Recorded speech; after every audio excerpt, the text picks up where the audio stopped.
everyone. I am so excited to be here today to host Music for Video Games presented by GRAMMY U in collaboration with the Recording Academy's Songwriter and Composers Wing. My name is Elisa Melendez, and I am a musician, voice actress, and content producer with a PhD in comparative sociology studying the intersection of gender, music, and video games. You might also recognize me as the voice of Tyrene Calypso from Borderlands 3, but that's not why we're here today. For over 4 decades, music and video games have worked together to expand our imaginations. From the computer-generated blips of Pong to the grand orchestral arrangements of Halo, the impact of these two global industries working together has only grown over time. The iconic soundtracks of Pac-Man and Frogger were created by folks now considered to be the earliest video game composers. And innovations in technology have continued to expand opportunities for music creatives and professionals over the years. Freelance musicians and composers were able to realistically look towards the video game industry as a potential source of revenue. Additionally, games became a unique avenue for showcasing creative talents and marketing new music. This is how artists like Frank Ocean, Kenny Loggins, Tyler the Creator, and Phil Collins contributed to the world-building radio stations in the legendary Grand Theft Auto series. It's also what allowed sports games like NBA 2K, Madden, and FIFA to transform into showcases for newly released songs and playlist curation skills. These days, it's clear that the video game industry has sustainable career options available for musicians and industry professionals alike. Whether it's scoring the next AAA title or licensing music for an indie development company, today's event includes panelists from multiple countries and professions to provide insight on how you can utilize your skills to potentially define the future of music in video games. Round 1. Our first panel, Consoles and Compositions, features 3 of video game music's leading composers and conductors. It is my pleasure to introduce this panel's moderator, Emily Reese. Thank you so much, Elisa. Such a pleasure to be here with these 3 amazing panelists, video game composers and conductor. My name is Emily Reese, and I host a podcast called Level with Emily, which has been on and off for about 10 years, talking with people who make audio and video games, mostly composers.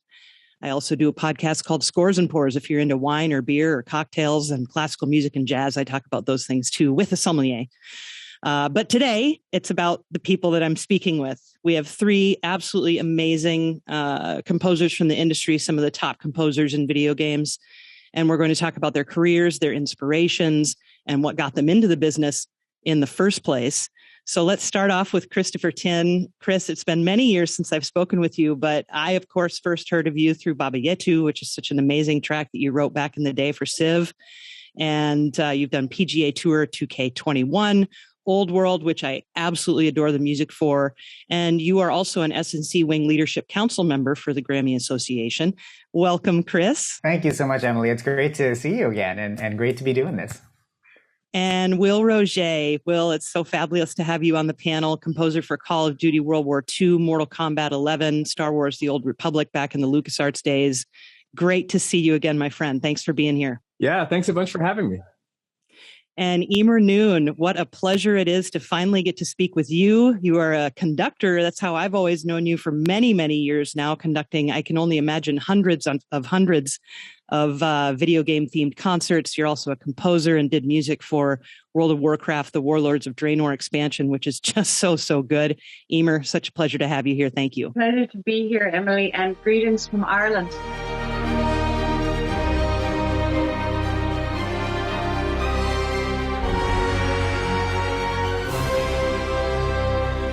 Well, let's start off first and foremost. I think one of the most common questions that I ask people that I speak with, and probably one of the most common questions that you get, because it's such a special job, is how did you get into this in the first place? And Chris, let's go ahead and start with you.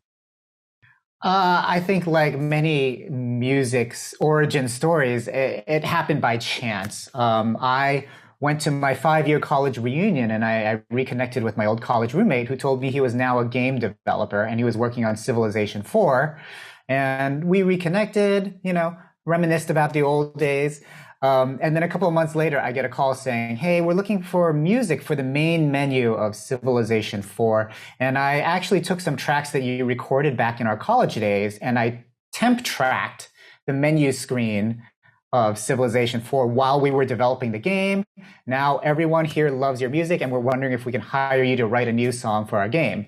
So the first song that I ever wrote, actually the first piece of music I ever wrote for a video game, was my song Baba Yetu, which is the theme song for Civilization 4, which went on to, put me very firmly into, like the game world as a composer. So it was one of these luck things, but you make your own luck, don't you?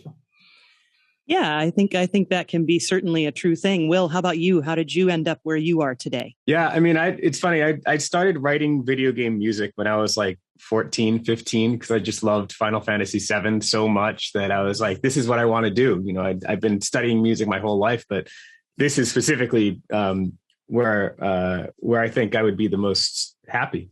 And so all throughout high school and college, I did lots of like tiny little indie projects and whatnot. Then after college, I started getting more serious about the professional side of it, joining the Game Audio Network Guild, and eventually going to the Game Developers Conference. And that kind of led to my being hired at LucasArts as a music editor, which then grew into my writing original music for LucasArts games, especially the Star Wars games like The Old Republic and whatnot. And after the Disney buyout, then LucasArts kind of shut down and I went freelance. And then from a lot of friendships and relationships that I'd built even during the LucasArts times, that's what led to Lara Croft and eventually Call of Duty and Mortal Kombat. Those Lara Croft games, I think, are some of the most underrated and most fun little tiny co-op games ever. If you haven't played those co-op Lara Croft games, play them. Eimear, I would love to hear about your background and what led you to where you are today. Sure. Well, similar to what Chris was saying, mine was kind of accidental. My background is purely traditionally classical, and it was my obsession with the orchestra and how orchestral music can elicit emotion in a way that's completely inexplicable. That's my obsession. So first year in music college, Trinity College Dublin, one of the fourth years came into the college bar and said, what are you guys doing tomorrow? And we're the sort of sight readers that would sing in the chapel twice a week. And I found myself on a studio floor in Dublin, handwriting SATB, choral parts. 6 months later, my brother calls me in a complete tizzy and says, did you work on Metal Gear Solid? I was like, no. He goes, no, we're sitting here looking at your credit on the screen. So my first credit was totally accidental. And my second credit after that was as an orchestrator on the very first World of Warcraft. So those two titles just came out of my obsession with all things orchestral and really painting pictures and eliciting emotions through the orchestra. Such varied backgrounds, but here you all have worked on huge AAA games, and we'll dig into more of that a little bit later. But talk to us about the process of working on a game from start to finish. And I know this varies on game size, when you're brought into the project, but there really still is a beginning and an end. So Eimear, let's just stay with you on just the process of, here you've got this assignment, as it were, and where do you go from there? Well, one of my favorite ones to talk about is the process that we had on Warlords of Draenor, because it was very different. And I think this is a fun one to put out there. And it was that we were given initially just 2D images. And the idea was, and this, and a big, an RPG like that, you have several composers. And it was what images speak to you, what worlds, what speaks to you from the images you're looking at. And then I was told the magic words, which are, tell us a story through the music. And that's what I went for, was creating a narrative through the music and taking the player on a journey.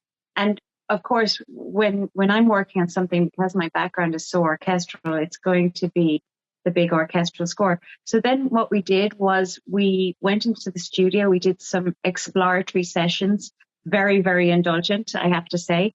And we sort of found a sound between us, everybody recording something individual from the artwork first. And what happened was we started to sort of, learn from each other and absorb people's orchestrational styles and things like that. So we did get some cohesion. Then the music from the exploratory sessions was fed back to the animators and to the producers and to all the creatives on the game. And then later we went and we scored to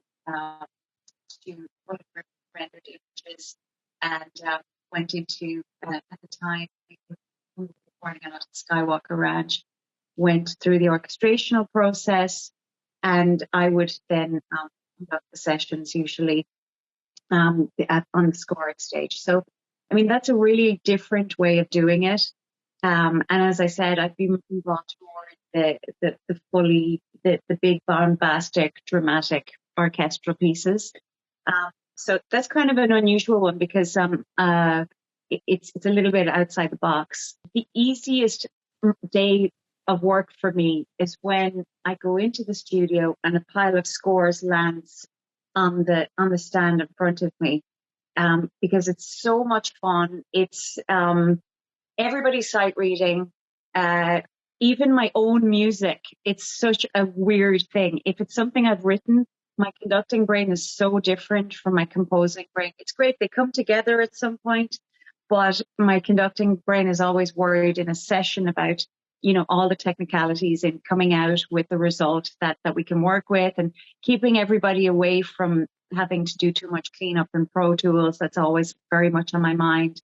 But conducting the sessions is just one of my favorite things to do. The bigger the orchestra, the better, as far as I'm concerned. The bigger the scoring stage, the better. And the bigger the scores, the better. Because in video game music, we often record extra overdubs and extra stems and extra this, that, and the other.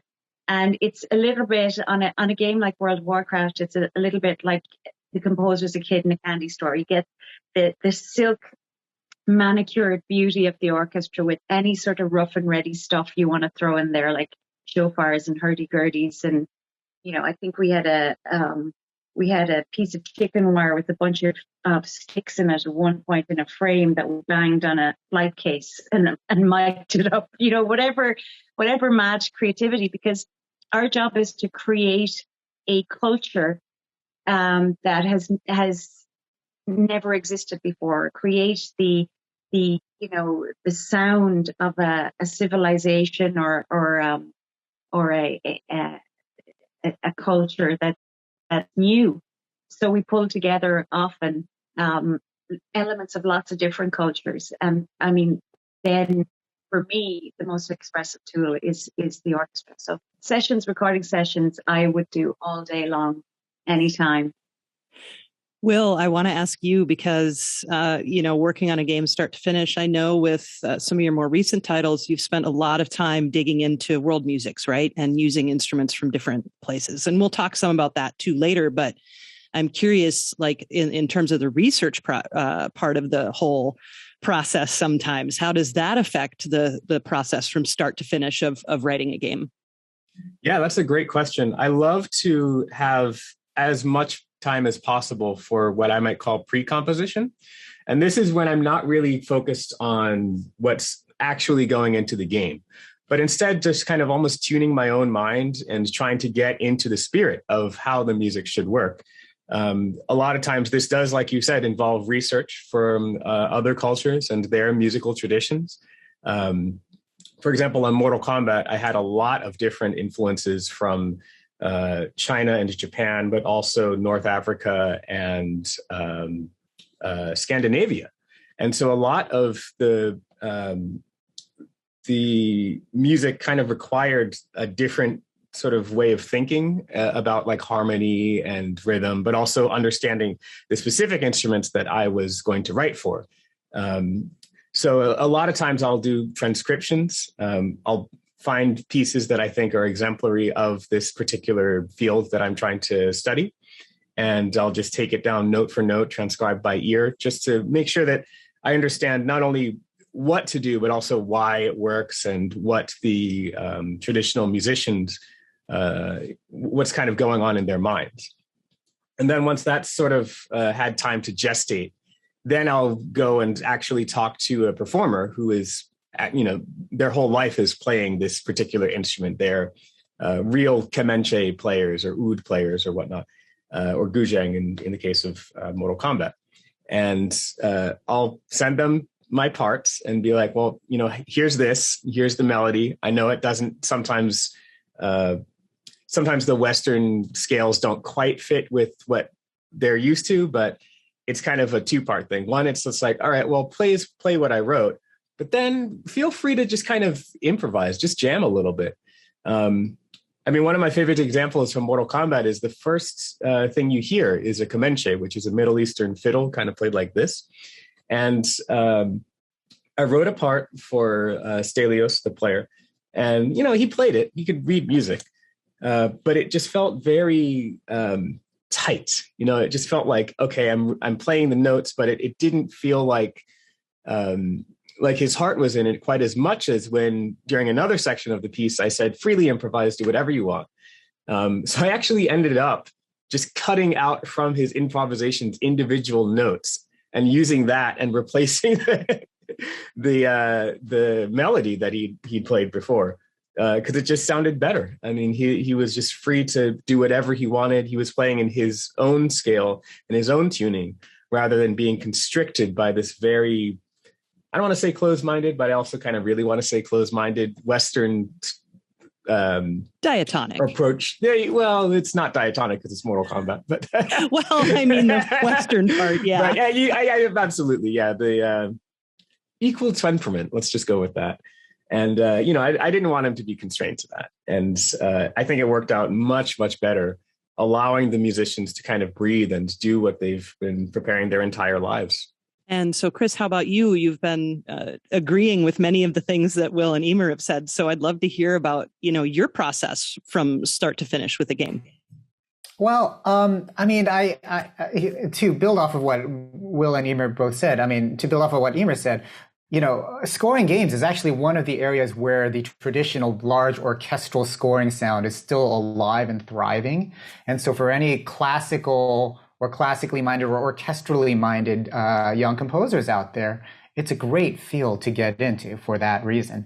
And to build off of what Will said, working with a lot of world music artists, which is something I do a lot too, you often just kind of have to let them do their thing and then adapt to it later on. And that's kind of how you get the best results. And it's not unlike collaborating with, like a fellow songwriter or somebody, working with a rapper who's adding a rap, bridge to your song or something like that. There's always an element of just letting creative people be themselves and giving them creative freedom, and that's how you get the best results. With me, in terms of the games I score, actually a lot of what people are looking for from me tends to be like, a big title song to play over the main menu themes, and then maybe nation-specific themes for different cultures in the game. I do a lot of strategy games, and so the play is a little different from, say, a Call of Duty or a Mortal Kombat or a Warcraft. So, a lot of times it's just things like, Chris, we need an hour of music. You just do whatever you want, and then we'll just kind of stick it in the game, and it'll just kind of play in the background. Which goes to another point that I wanted to raise for all the prospective composers out there. Video games are very creatively free and liberating. You can write kind of whatever you want, as long as it sort of fits the game, but it's not like you're dodging dialogue or sound effects, or the music needs to start exactly on this frame of the movie and end before this frame. You get a lot more creative leeway in working in games than you do in a lot of other scoring media. And that works really, really well with our next question, which is the characteristics of the game, because games, like you said, Chris, working on a strategy game is very much different than a first person, like fantasy exploration, open world thing. So the characteristics of the game matter a great deal. So talk about things like specific instrumentation you might use for maybe areas, maybe a pastoral area compared to a mountainous lava situation with a volcano or something. I mean, just open it up to that kind of idea of what you like to do for specific gaming genres. Will, let's go ahead and start with you. So do you mean in terms of like, how do I make my decisions about instrumentation and sound, or? Sure. Yeah. Yeah, I mean, it varies based on the game. You know, I love what Eimear just said earlier about how each game is like inventing a culture and then sort of living there and saying, well, what does this sound like there? What does that sound like? I think that one of the interesting things about writing music for media is that there are so many stereotypes that everyone kind of knows.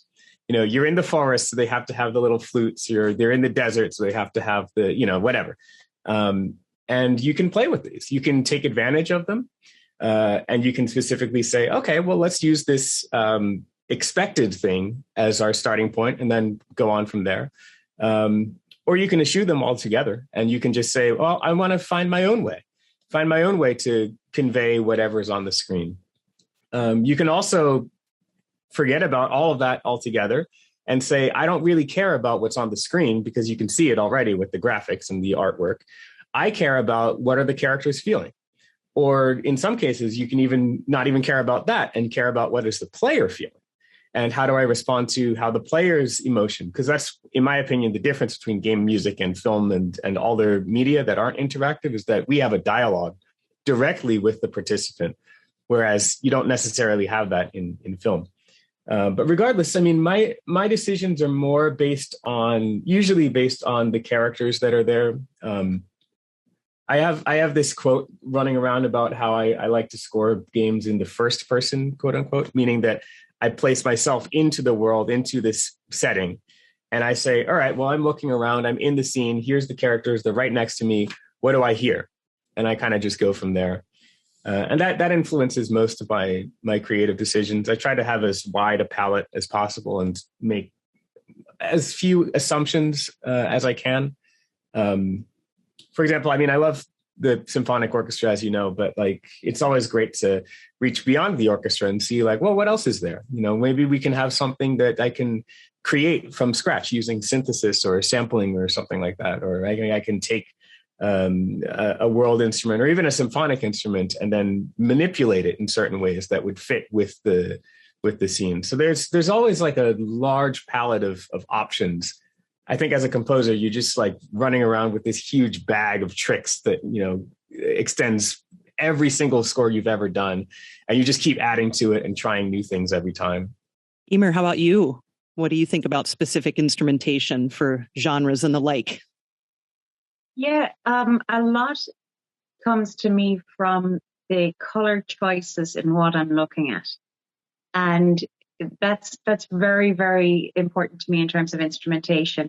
And I'll explain a little bit. I don't mean synesthesia or anything like that. I mean, when I hear certain combinations of instruments, I can hear or even feel a color. And it's, for instance, I'll give you an example. Say, if you know Sibelius Symphony No. 2, to me, that's blues and grays, lots of really interesting woodwind sounds and so on. Whereas Beethoven 5 would be all like dark browns and russet reds and claret and, you know, this kind of thing. And this to me isn't just about the instrument choices, but it's also about the orchestration in terms of how we place the chord inside the tessiture of the different instruments. Is this a really intense, tight sound, or is it very opaque, like just hanging a veil across a veil of sound?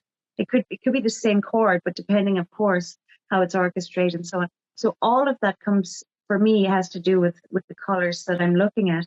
But I'm going to use a really unpopular word because, as Will said, we all have these bags of tricks. We all know. Look, I know and some of it is comes to us from film.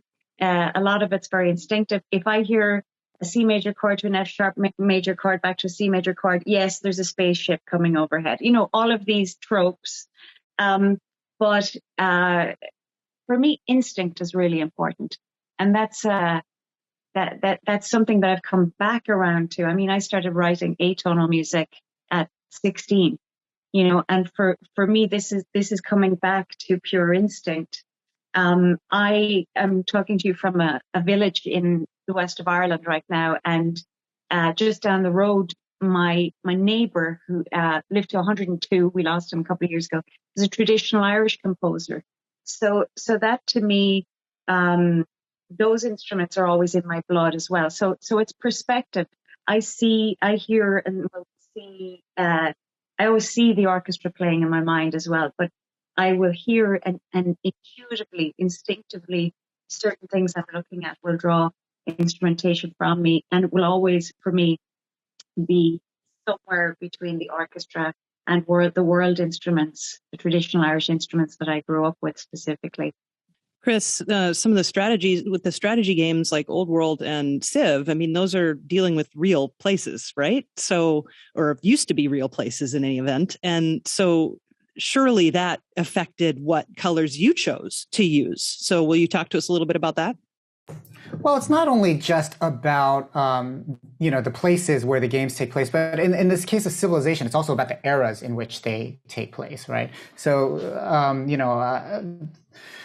there's always some element of a game that you can play with in a very sort of clever and intellectual and musical sort of way to either, embrace the sound world of a time period 500 to 2,000 years ago, or you can sort of defy those expectations. You can do sort of what Will was talking about just sort of like choosing to embrace the tropes or to reject them and to do your own thing. And with strategy games, a lot of times, the pacing is very different from, say, a first-person shooter or a role-playing game. And the emotional content can be different. You are not necessarily playing a character on screen, but you are often playing like, a benevolent deity of some sort, looking over this empire that you're kind of creating, And so there isn't the same like emotional content that you need to sort of inject into the moment at any given moment. But also because strategy game sessions can kind of go for hours and hours where you're essentially looking at the same screen. One of your mandates is to keep things fresh and interesting for the listener. I mean, I think what happens with a lot of strategy games is people actually kind of turn off the in-game music and they just kind of play their favorite album in the background anyway, right? That's one of the things that you can do with gaming in general. You can just kind of turn off the music and play whatever. Strategy games, a session of Civilization will go like 40, 50, 60, 70, 80 hours, right? And if you're listening to the same music over and over again, you're going to get really bored of that. So a lot of these really long games rely on a bunch of licensed music that is just, plucked from different record labels and commercial releases and things. And sometimes my mandate is actually to try to draw a creative thread between all the licensed world music that they got from, the Middle East and Central Asia and places like that with the more sort of traditional score sounds, and to find a musical way to bridge the two so that the entire musical experience of the game becomes cohesive. So like Will and Eimear said, like there's just so many different ways to tackle games, and it all really just depends on what the game requires. I'll say that when I play a strategy game, I don't turn off the music, but I usually turn off all the win things so that I can just dominate. That's how I play. That's my strategy, is to just dominate. I'm curious about the creative medium here, because VR is now becoming more and more common for composers I've spoken to many times over the years. It's like one by one, everybody's starting to kind of get into VR. So I'm curious if you've had an experience with that and how that's affected the music. Or Chris, if we could just stay with you, you've had an opportunity to write a lot of songs with lyrics, and that it's not terribly uncommon in games, but it's certainly not the norm. So just kind of these different influences that can affect the way you write your music. I'd love to hear you talk about that. I mean, I think in the case of most video game music, it won't have lyrics, and it won't have certainly identifiable lyrics like English lyrics. That will kind of suck people out of the gameplay just a little bit. I've written a few big sort of like choral theme songs for various games that tend to be in other languages because, again, once the gamer starts that game, you don't necessarily want them, just immediately latching onto lyrics and being sort of distracted from the setup experience. I think writing for choirs is something that I am sort of specifically known for, even outside of the game world. That's very much sort of the overall package of my career. And so a lot of times when I get these mandates to write something that's essentially a theme song for a game, I also think to myself, how can I actually help the developers by leveraging my own contacts in the classical world or the world music space to create a theme song that cuts to the emotional and sort of like the heart of the game, right? The sonic palette of the game, but also gives the developers another angle with which to run to promote their game. And one example is the last game I did, which is called Old World. I collaborated with a very well-known singer from the Middle East named Eimear Neme. She's Lebanese. And I wrote this song essentially for her to help this game, which takes place in the Middle East, by the way, try to find an audience amongst contemporary Middle Eastern, non-gamers, right? Try to get people looped into this experience by music. And I'll just end on one more point here.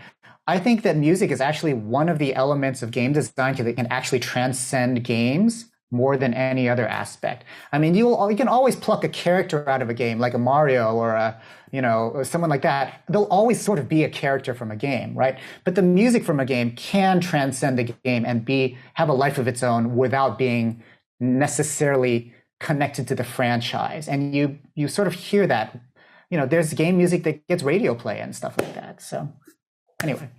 Indeed. Will or Eimear, either of you can answer about VR or writing lyrics for games. I mean, what's your experience with those kinds of, I guess, uncommon aspects of game music? So will I jump in here? Everything Chris said, absolutely. Using English lyrics, especially for the choir, has tended to be a no-no, because you're not trying to tell. Well, we're sort of hinting at what you might feel in this moment, but you're not telling people directly what to feel. And I'm going to tell you some really weird things that I've come across in my career, because there's the writing side and there's the recording side, but I've conducted all over the world so many people's music. In fact, Chris, I did some of yours in Belfast last week, But one of the funny things that happened to me in my career was in certain countries being told that I couldn't perform certain pieces of video game music because there were religious connotations to some of the lyrics. So that's something that's interesting. Lots of composers, when they want to write in Latin, they go, "Oh my God, where's the Mozart Requiem? I'll pull this out and I'll rob some Latin from this," and it's like, if the number of Agnus Days I've seen in video game music, I'm like, really? But one of the things that we do is cobble together bits and pieces of this and that, and I'll have choirs laughing at the type of Latin, and I explain to them, guys, this is about not having something that has a feel and that has a gravitas without actually having a narrative. And I will say I've definitely sneaked some Irish language in there, here and there, phonetically, because, just to make my Irish friends laugh, because nobody else anywhere speaks Irish anywhere. But it is interesting that writing lyrics in video games, you don't want to, unless it's a specific song for a specific reason, you don't want to really take somebody out of the game by accident with words. Sure. Go ahead, Will. Well, it's kind of funny. I absolutely agree with everything that Eimear and Chris have mentioned. These are very important considerations that you don't want to take the player out of context by having words that they would recognize. But what's funny to me is there are counterexamples that are shockingly great, and they worked incredibly well.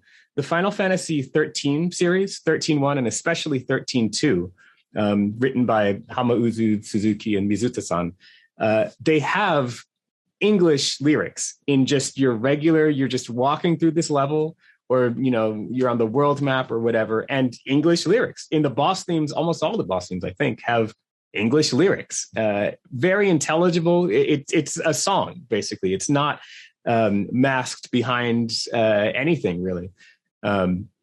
World of Final Fantasy as well, in Japanese, usually lyrics, but it's very catchy. And I was shocked to realize that in context, it works perfectly fine. And so it kind of changed me, because I've always had that same assumption. I was just like, well, you know, why would this work at all?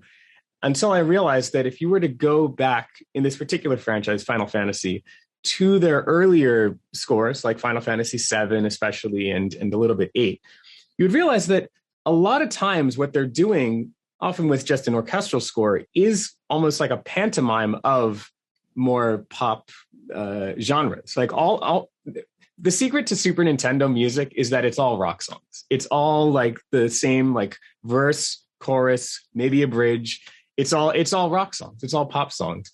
And I think this was just a leap of faith, evolution of that. But it worked incredibly well. Xenoblade Chronicles X as well. Sawano-san, who's a very well-known anime composer, he stepped in to do this video game, and all of his anime sensibilities are very, very clearly present in this game score. It was rather disruptive. It was very, you know, he's just going to sail left. You know what I mean? Very, very different from the assumptions that we tend to make. But I just love the fact that, you know, just like Chris said, there is this creative space and this ability to do something a little different and a little unusual. And even with choir, I mean, I would say that this is not quite as intelligible just because it is a classical choir. But Jessica Curry did this brilliant score to a game called Everyone's Gone to the Rapture. The lyrics are in English, plain English, but it just still has this wash of emotional tone as you're trying to explore this world and figure out where has everyone gone. And the music almost gives clues to that, but in an emotional kind of expressive sort of way. That aside, I did want to mention about VR. I've done a few VR titles. Star Wars Vader Immortal is one of them. One of the interesting things is that as VR had its most recent incarnation, right, where the Oculus came out and suddenly PlayStation VR as well, and we had this new revitalized interest in virtual reality. At first, everyone thought that music had no place in VR. You would go to any GDC, Game Sound, whatever, and you would have audio directors saying, nope, there's no music in VR. The only way music can work in VR is if there's a little radio and, you know, maybe the characters can hear that. But otherwise, we got to go like full Tarantino Pulp Fiction, no non-diegetic music allowed. And over time, we realized that that's not true at all. I think the problem was they had a difficult time reconciling 2D music, 2D meaning it's like stereo, it's not world eyes placed into the world. They had a difficult time reconciling that with their newfound focus on extremely specific 3D elements to sound. You know, in a VR world, if you have a little hit over there, it has to be very precisely placed and with a very precise radius for how the sound propagates in 3D. And they had a difficult time realizing that most of the music that we hear in real life is also in 2D. Most people use headphones. Most people don't know, if you're walking through the mall or whatever, they don't know where the speakers are. It's basically 3D or 2D there as well. And so I think once we sort of chilled out and we became less kind of afraid of the fact that VR is this new fancy thing, we realized that you don't really have to do too much. The only thing that you do have to take into consideration is that, and this is just a little mixing thing, it's like you need a little bit of a different approach to reverb. Like on Vader Immortal, I just wrote the score as normal with like slightly more reverb than I normally would. And then in real time, they have, I think, like just a convolution reverb to get to basically upmix it to quad, because I wrote in stereo. But that's it. It's not as, it doesn't have to be as complicated as I think we used to believe. you can do whatever you want. Again, it's just a video game. We have all the freedom in the world, but it's not as big of a difference as you might think. Curious, we'll just stay on you for a moment. What's the most challenging project you've worked on game-wise, and what made it so difficult? Yeah, this is a tricky question this is the most challenging question that I've had to, no, I mean, different scores have had different challenges. Call of Duty World War II was difficult in that it's a thing that actually happened. Most of the scores I do, it's what? Destiny, Mortal Kombat, Star Wars. It's okay, yeah, 1 million years in the future, and then these things happen. Or I guess Star Wars in the past, but whatever. But here's something where not only did it actually happen, it actually happened like not that long ago. I mean, there are World War II survivors, World War II soldiers who have played this game. And so that required a level of respect and humility and restraint that I don't think I've ever needed to go into that space before with the game. It was very interesting how we built this score too, because we didn't want it to be this historical distant piece like, oh yeah, here's this documentary way in the past. They had to feel like real people who could exist today, normal people. They're not super soldiers. They're not special really in any way, except for the fact that they stood up for their country. And so we had that aspect to it where it couldn't be this fantasy. It couldn't be this perfect fantasy, but also it couldn't be too modern because you didn't want to lose the historical feel. You didn't want to get too trailery, too Hollywood cinematic.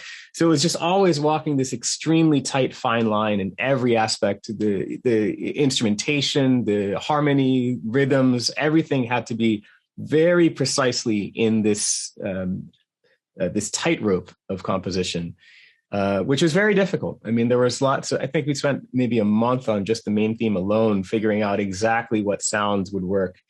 And then we just kind of danced this tightrope for the rest of the score.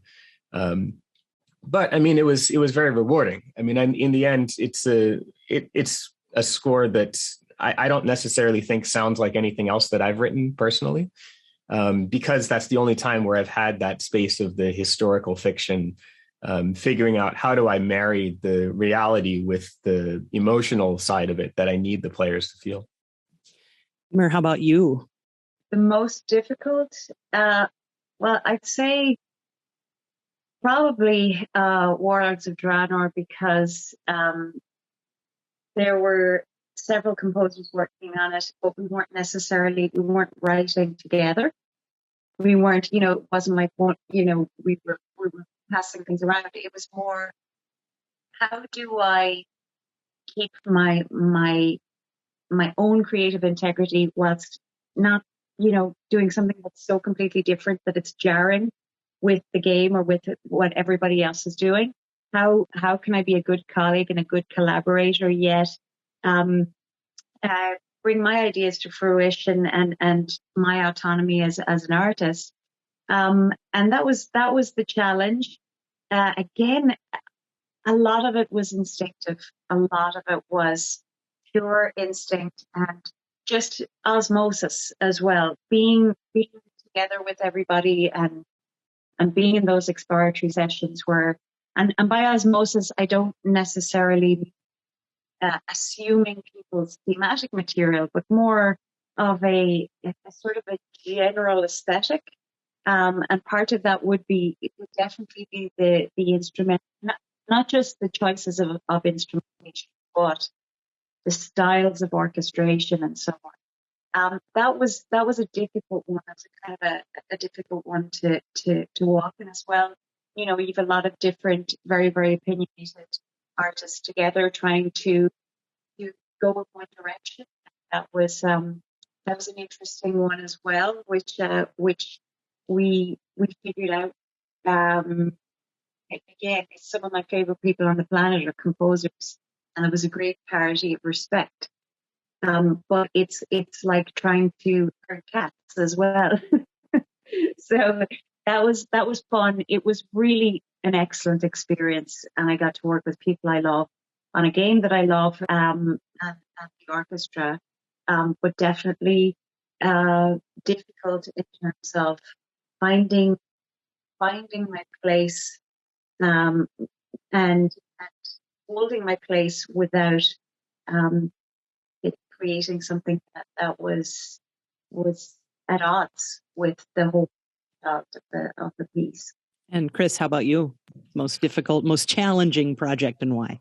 Well, I was just going to echo what both Eimear and Will just said about how sometimes these projects where you're actually called upon to handle something with that extra little bit of reverence or respect can make the entire creative process a lot slower, because you question everything that you're doing. Like, is this going to really offend a lot of people? I just went through that with my Middle Arabic sounding score for Old World, right? There was a lot of just like making sure that this isn't really going to cause, a lot of disrespect or, be interpreted the wrong way. And that takes a lot of time. The other type of game score that I've encountered, though, that can be incredibly challenging is actually a game where the music is part of the playable element, like a music game in essence. Years ago, I scored a game called Karateka, which is based in feudal Japan. And it's essentially a combat game, but it's a music combat game. So the way it works is the musical score has to play a certain rhythmic and pitch pattern, and the players need to replicate that with the buttons on the controller in order to punch the enemy or block the enemy's punches. And so the music programming got very granular, where it was just like you suddenly have to make hundreds of little, 5-note phrases and things like that on various instruments to trigger, punch, like hit combinations, right, that the player would have to mimic. And games like that, I mean, in a way, they're not all that musical of an experience. You get a spreadsheet that has like 500 assets on it, and some of them are 1 second or 2 seconds or 5 seconds or like 3 notes or whatever. But you have to create all these things in a modular sort of way that they fit in with whatever background underscore that you're playing as well. So then it becomes kind of like a giant jigsaw puzzle that you're trying to put together, where you can move the pieces around whenever you need to, and they can be sort of reconfigured whenever they need to. But there's this element of asset management, of keeping track of everything, making sure everything lines up, making sure it all sonically mixes well in all of its different permutations, that becomes an enormous technical challenge that you may not ever encounter, writing songs for your next album or scoring a film, for example. And speaking of scoring a film, I know, Eimear, you've dealt with film. I'm pretty sure Chris has too. Will, I'm not entirely sure, although I'm fairly sure that you have done film as well. You're scoring to picture, which is a totally different way of approaching writing music for media. So talk to me a little bit about some of those nuances, the interactivity, the things that make video game music special. I'd like to hear you talk about that. Yeah, one of my favorite experiences scoring games was actually for Lara Croft and the Temple of Osiris. And the reason specifically why is that when I was hired for this game, I was hired not just to write the music, but also to do the implementation directly into their game engine. And I happened to also live not too far from Crystal Dynamics, the developer. So they literally gave me a computer that was just one of their studio PCs. And they were like, knock yourself out, take it home, do whatever you want, and I could dive into the levels. I can attach music to literally anything. I mean, they have a very robust game engine. And what I found, this is sort of where I came up with the idea of music as a conversation with the player, because I would play these levels in different states of completion, and I'll just leave it at that. But sometimes I would just get stuck. It's not a super easy game. And there's some levels where it's like there's just this puzzle with 5 different pieces that you got to deal with before you can move on. And so I realized, okay, I'm going to play this without any kind of God mode or cheating or anything. And I'll see the places where I get stuck. And that's where I'm going to write specific music cues to change things up, break away from the systemic music, but have something specific for this room. Because I know that as a player, I would get discouraged. And if I, as the composer, can do anything to end that discouragement, then it just makes it a more fun game. And I think that as a player, when you hear a different music cue for this level, it's almost like the composer is saying, hey, buddy, I know it's hard. I know that this is more difficult. You can get through it. And then we also had a system where as you were solving little pieces of the puzzle, because again, it was this complicated multi-part thing, it would maybe play a little stinger on top. Just be like, okay, you're on the right track.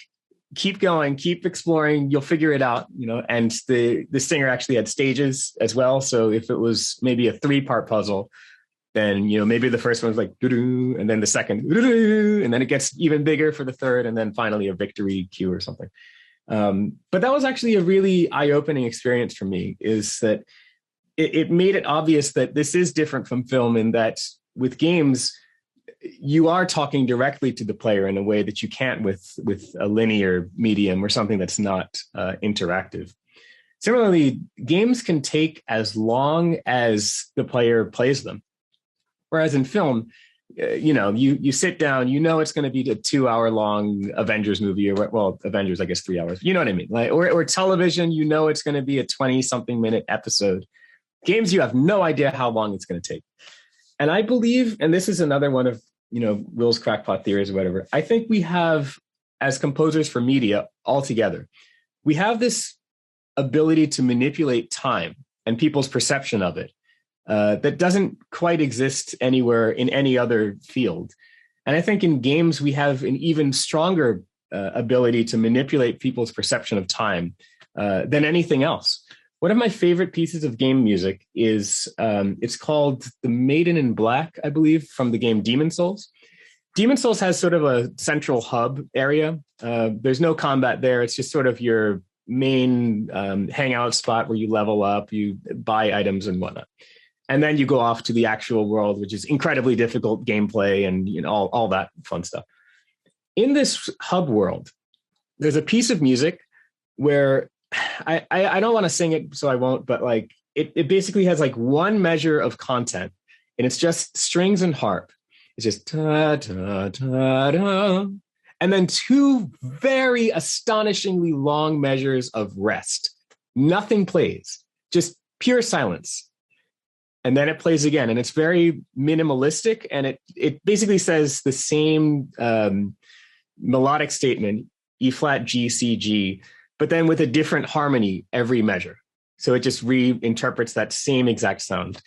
Please go and listen to this piece. It's one of the most gorgeous things that I've ever heard in games.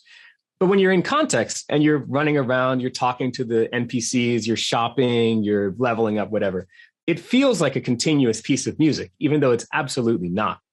And to me, that was just such a brilliant exploitation of the fact that because it's interactive, because your brain is trying to figure out all this other stuff instead of just sitting back and watching and whatnot, you suspend time in such a way that it glues it all together and it sounds cohesive. The train level of Uncharted 2 is another great example of this. Instead of a constant action cue, they have little 10 to 20 second action snippets followed by 30 seconds of silence. And they're not even tied to anything, if I remember correctly. It's literally just a playlist, action snippet, silence, action snippet, silence. And your brain kind of connects it all together, even though it's absolutely not connected. And this is a great way to reduce fatigue, but it's also a great way to make sure that your brains are active.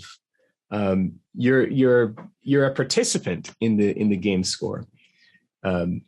But yeah, I mean, and especially now that we're out of the chiptune era where you literally were a participant because you had to take these Nintendo sounds and imagine that it's actually an orchestra. But I think even now with our full actual orchestras, we still have that capability to make the player a collaborator. Eimear, I know you just got nominated for an award for the game or for the animated feature that you did last year, 2x2 Overboard, right? So talk to us a little bit about that experience compared to writing for games. Oh, it was so different. I mean, it's, when you're scoring animation, depending on the director, what they want. We have the Mickey Mouse, as we thought to Mickey Mouse, something where you're literally following every little piece of the action, or that the old Carl Stalling method of scoring. But today, we're getting to write bigger, more expansive themes and then have a little bit of the Mickey Mouse thing and a little bit of more sort of broad expansion. But I mean, it's one of those things. I collaborated with my husband, Craig Garfinkel, on it. And it was one of those things where you're going, God, if only we were getting paid by the note on this one. It's just constant action, constant changing styles, constant, every bit of harmonic interest you could pull out, every compositional trick that we had, every orchestrational change. It was so much fun, but totally different in that the pacing of an edit mattered massively. The slightest change in mood, the use of silence mattered hugely. There wasn't much of it, but it was, following the action. And of course, everything's all in place and nothing moves. What I mean by that is, in a game, as Chris was saying earlier, you don't have to worry about treading on dialogue when you're scoring. You don't have to worry about the edit. You don't have to worry about the pacing of an edit. Edits have tempo. That's where often composers, whether we're doing it intentionally or not, we get a sense of tempo from an edit. And often that editor would have cut to a piece of temp music that has tempo anyway. So we luckily we got to music edit the film, which was a new one for us. And that was great because we could literally lay down the temp music ourselves and edit it how we wanted to edit it. Luckily, Craig's a fantastic music editor, and we got to do that together. So that was a different thing as well, having participated in temp and editing it. Temp music itself is different when it comes to film, and in particular, I think animation, because there's so much in that temp music, and composers always lament the whole thing of directors getting temp involved because they watch a scene over and over and over and over during the edit, and they listen to the same piece of music over and over. But we don't have that as much at all.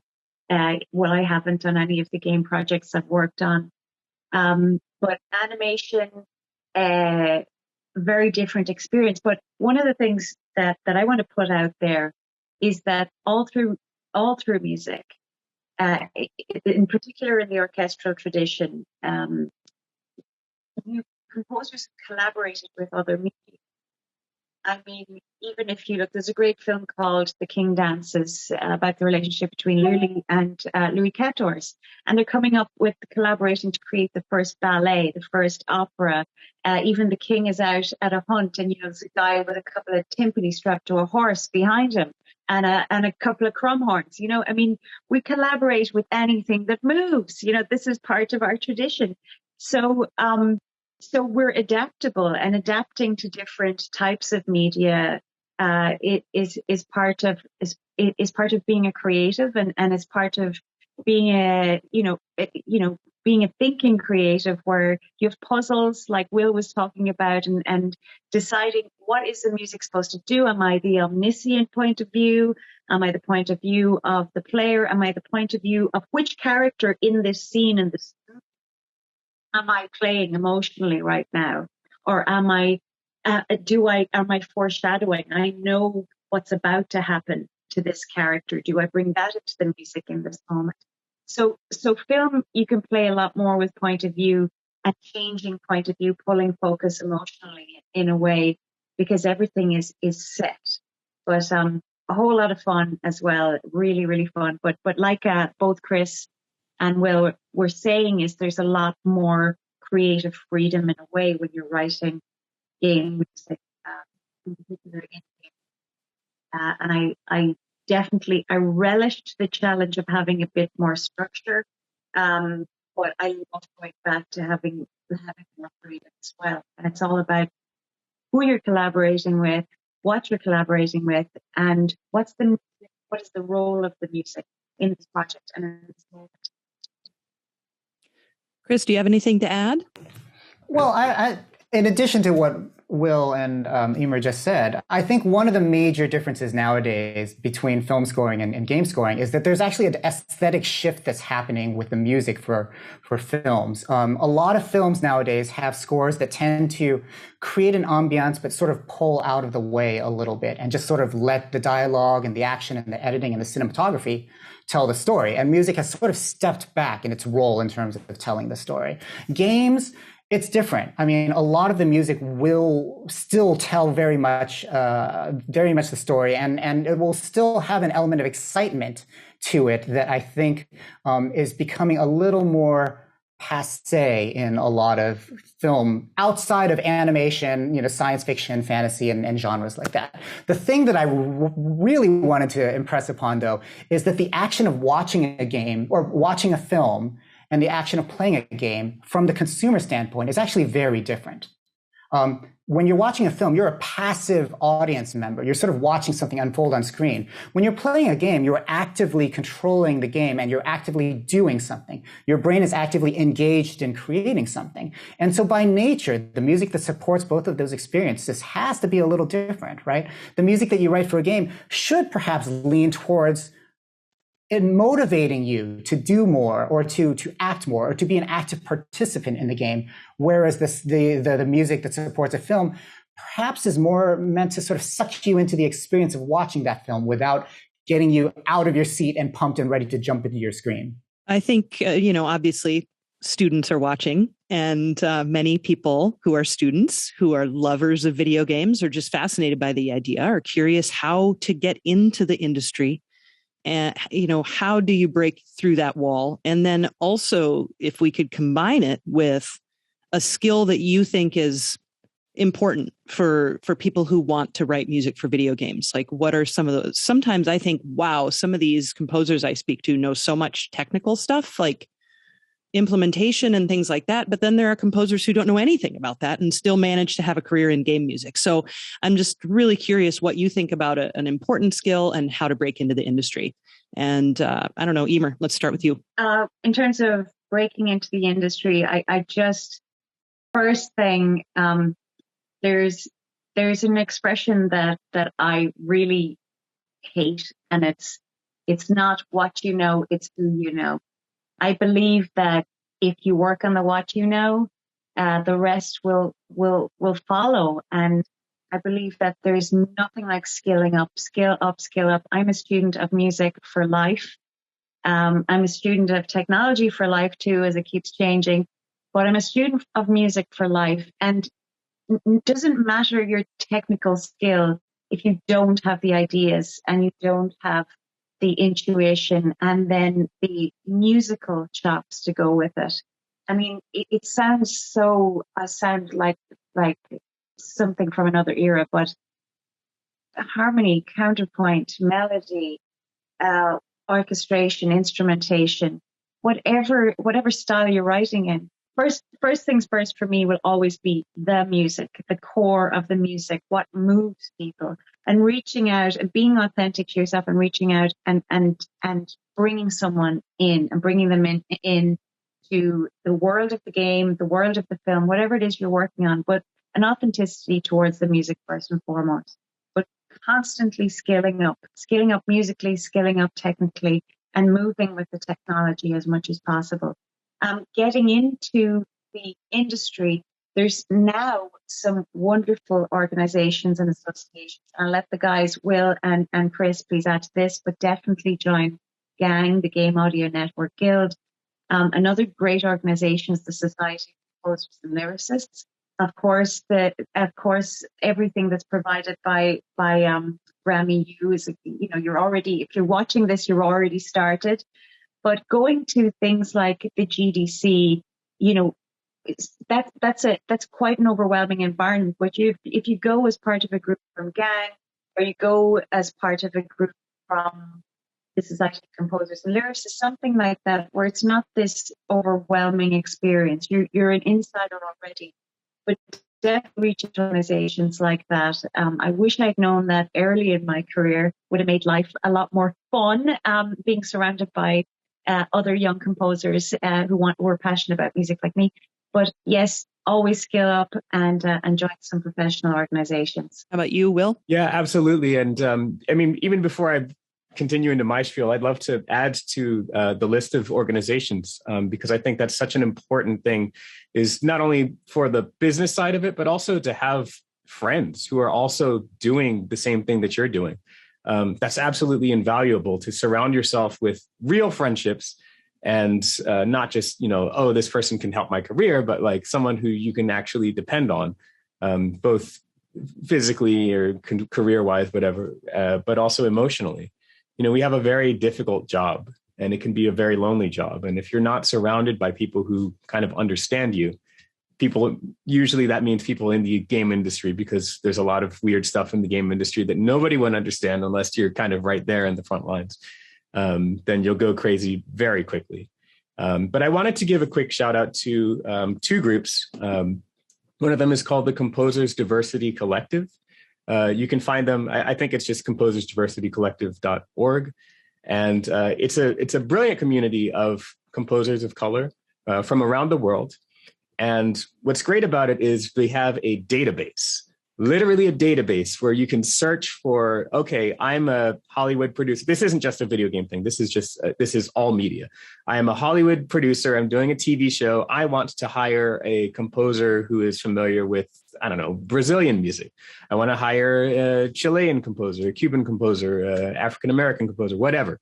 You can search by their country of origin, their ethnicity, their languages that they speak, anything like that.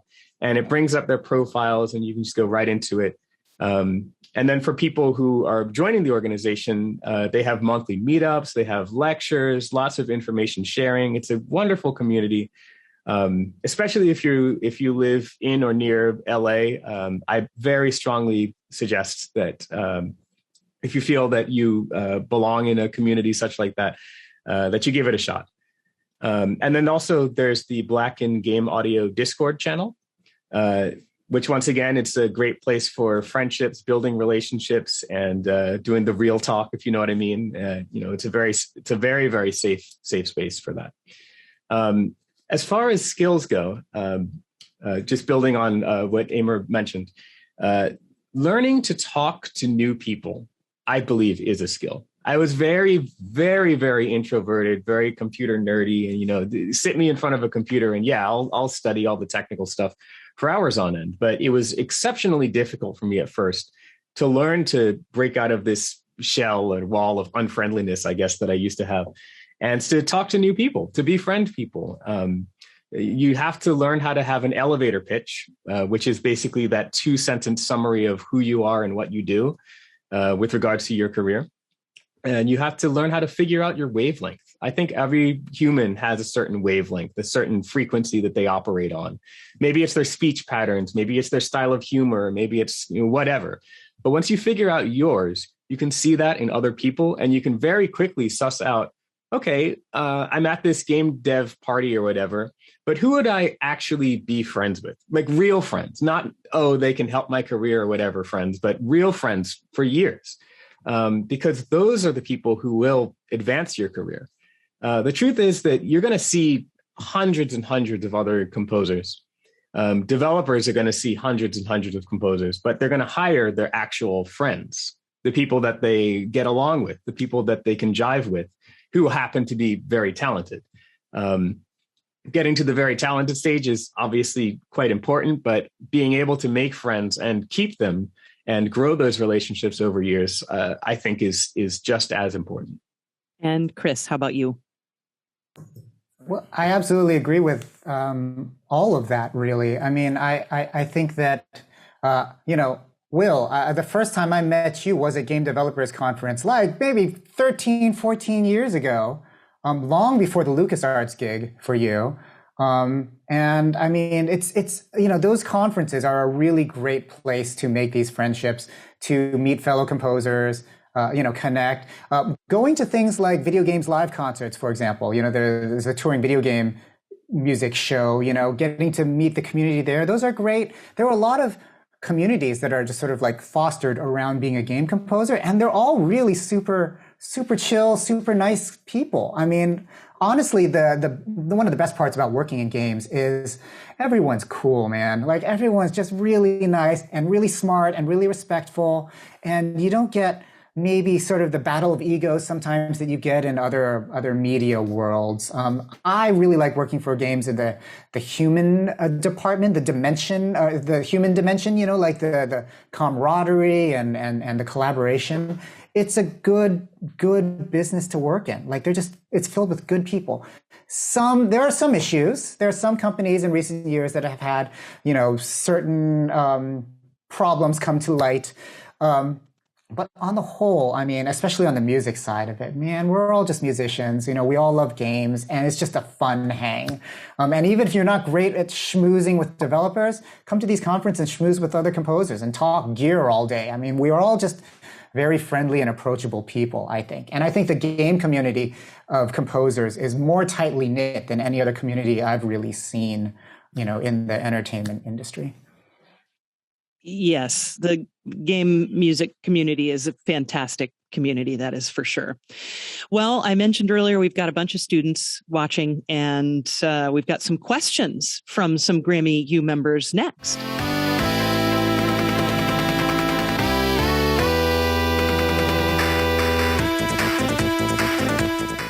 Hey, this is Alan Louderback from Robert Lang Studios Academy, and I got a question for you. What is your DAW of preference when making music for video games, and why? Yeah, somewhat controversially, I use Reaper, which is not usually known for media scoring. But what's great about Reaper, well, many things, but number one is that it's very customizable. You can do basically anything you want. It doesn't even differentiate between MIDI tracks and audio tracks. A track is a track. I can have anything I want in there.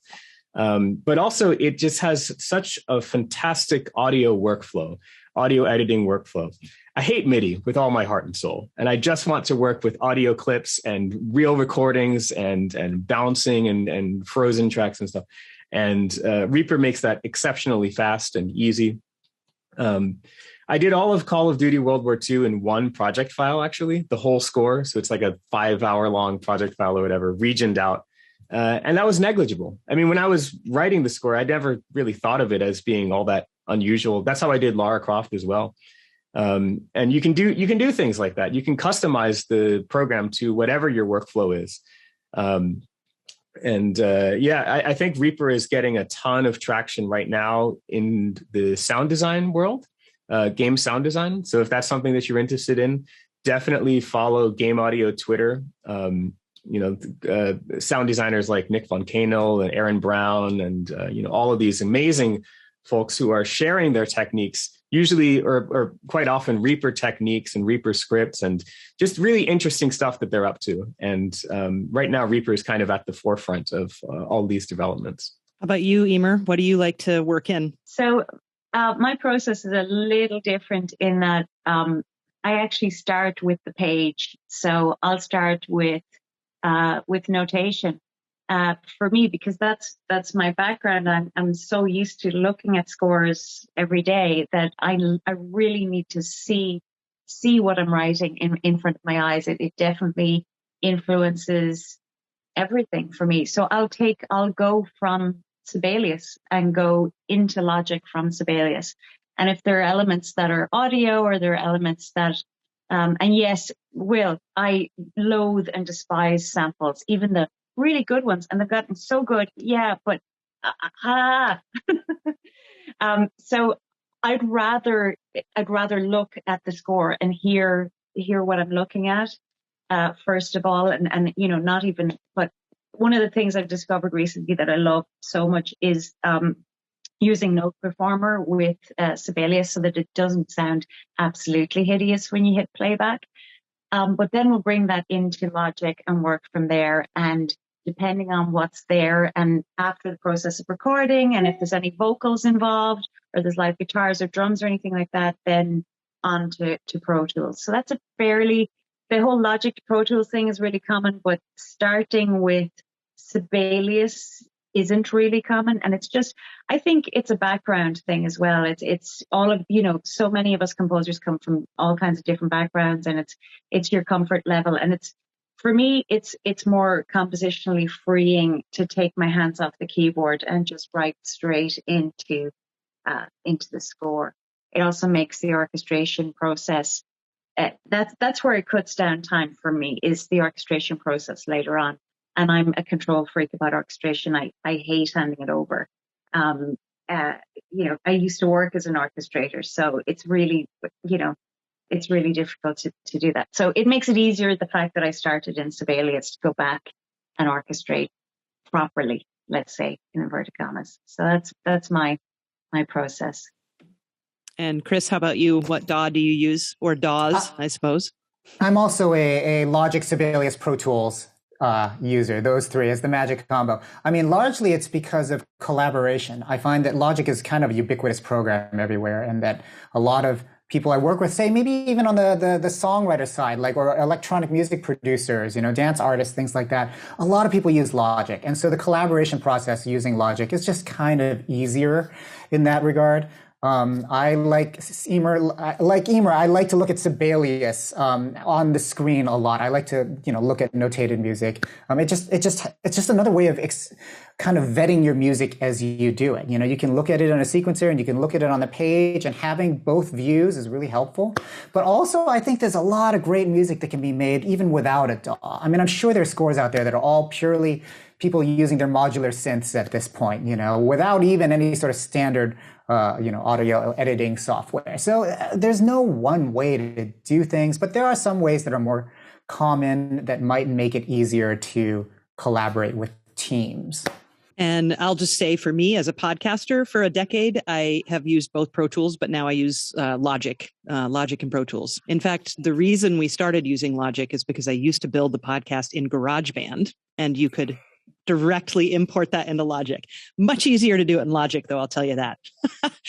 So let's go on to student question number 2.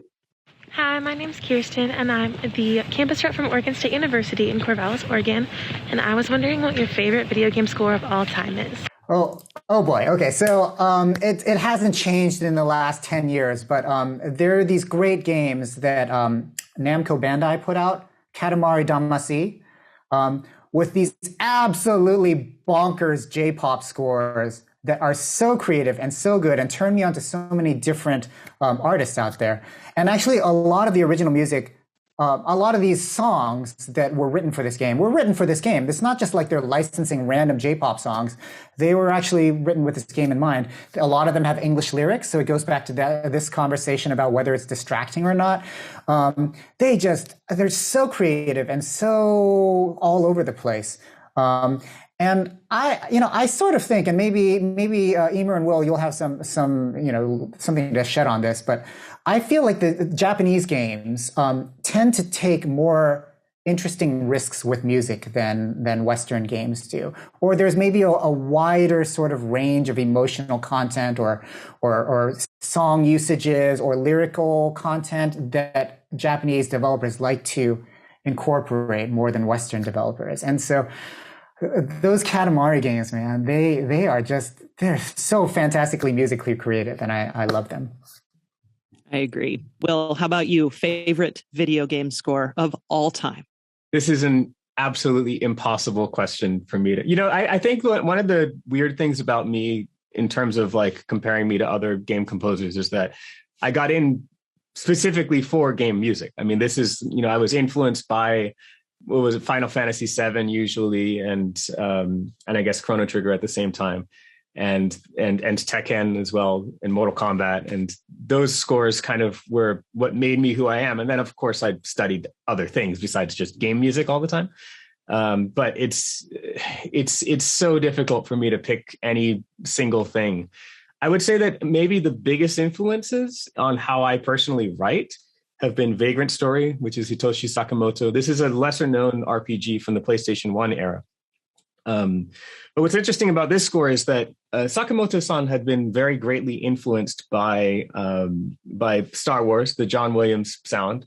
And he had written Final Fantasy Tactics, which is a top any number, pick any number. That's the top bat of game scores of all time. But then he got this project, Vagrant Story. It's a much darker world. It's very visceral. It's action combat rather than strategic combat, or tactics combat, I should say. And so he actually took a lot of influence from the X-Files score. The TV, I think it was Mark Snow, I believe. I'm right. Oh, wow. That was a wild guess. Great. Awesome. Let's move on. So I think that because of that two very different influences, John Williams, Mark Snow, and he put them together in this sort of way that it's a score that sounds like absolutely nothing that I've ever heard. And you can hear this raw emotion to it. And like I said, like a conversation with the player. It knows what's going on. It's also got brilliant implementation as well, especially for a PS1 game. But it knows, okay, you're in a very difficult area right now. We understand. Here's this piece. It knows, okay, you're in an area where you should be able to, really rock this boss fight. So here's this piece. It just did such a brilliant job of that. And then Shadow of the Colossus by Ko Otani, another huge favorite of mine. L.A. Noire and Heavy Rain were two favorites from the PS3 era. PS4 era, my favorites are Bloodborne and Death Stranding, but I can't just list anyone. Oh, of course, Final Fantasy VII Remake. I'll be here all day. I'll stop talking now. Yeah, we're moving on, Will. No. Eimear, how about you? Favorite game score of all time? There's so many, but I have to say, Will, Final Fantasy VII. I love it. I love the Uematsu's rock sensibility with his orchestrator together, and I really feel like the orchestra rocks, and there's even some like elements of the Rite of Spring in there, and it's just really, really fun. It's music I've performed many, many times. It doesn't get old. It's just fun every time, and it's so visceral as well. It's like just such a shot to the adrenaline. It's fab. There's, I love, this is a score that I worked on as a conductor, and I love the score to Diablo 3. We brought an amazing choir called Noone on board as the voices of the Hell Choir, and they're seductive and beautiful.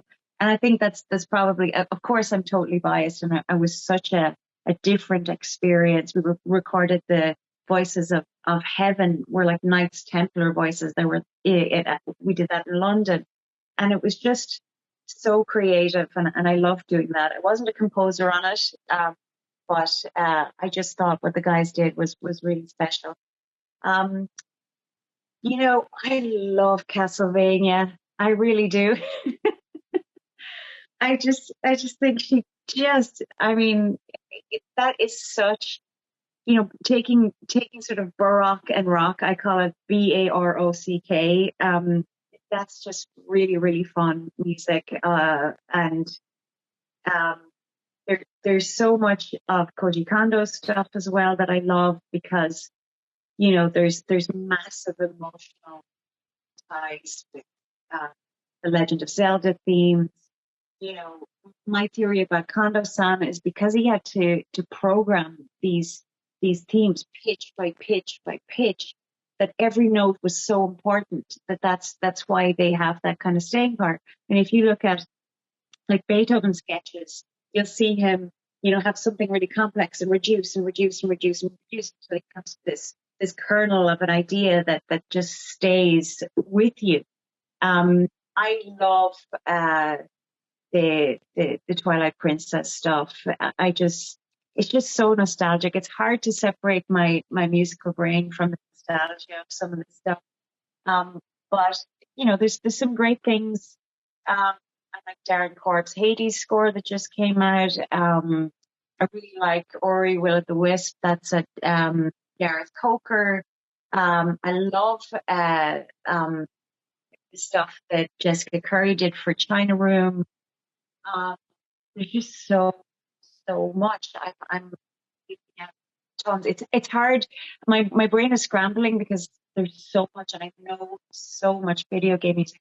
And yes, there are radio shows that are just dedicated specifically to video games. It's a big question. And I'm going to ask another hard one. Student question number 3. My name is Gavin Barrett Hayes. I'm the GRAMMY U campus representative for Webster University, and my question is this. What is your favorite video game to play? Oh, I have to be really careful. I have one of those personalities that's just mental. Like right now, I am addicted to, wait, you won't believe when you hear this, Duolingo Spanish. Like I have to be really careful.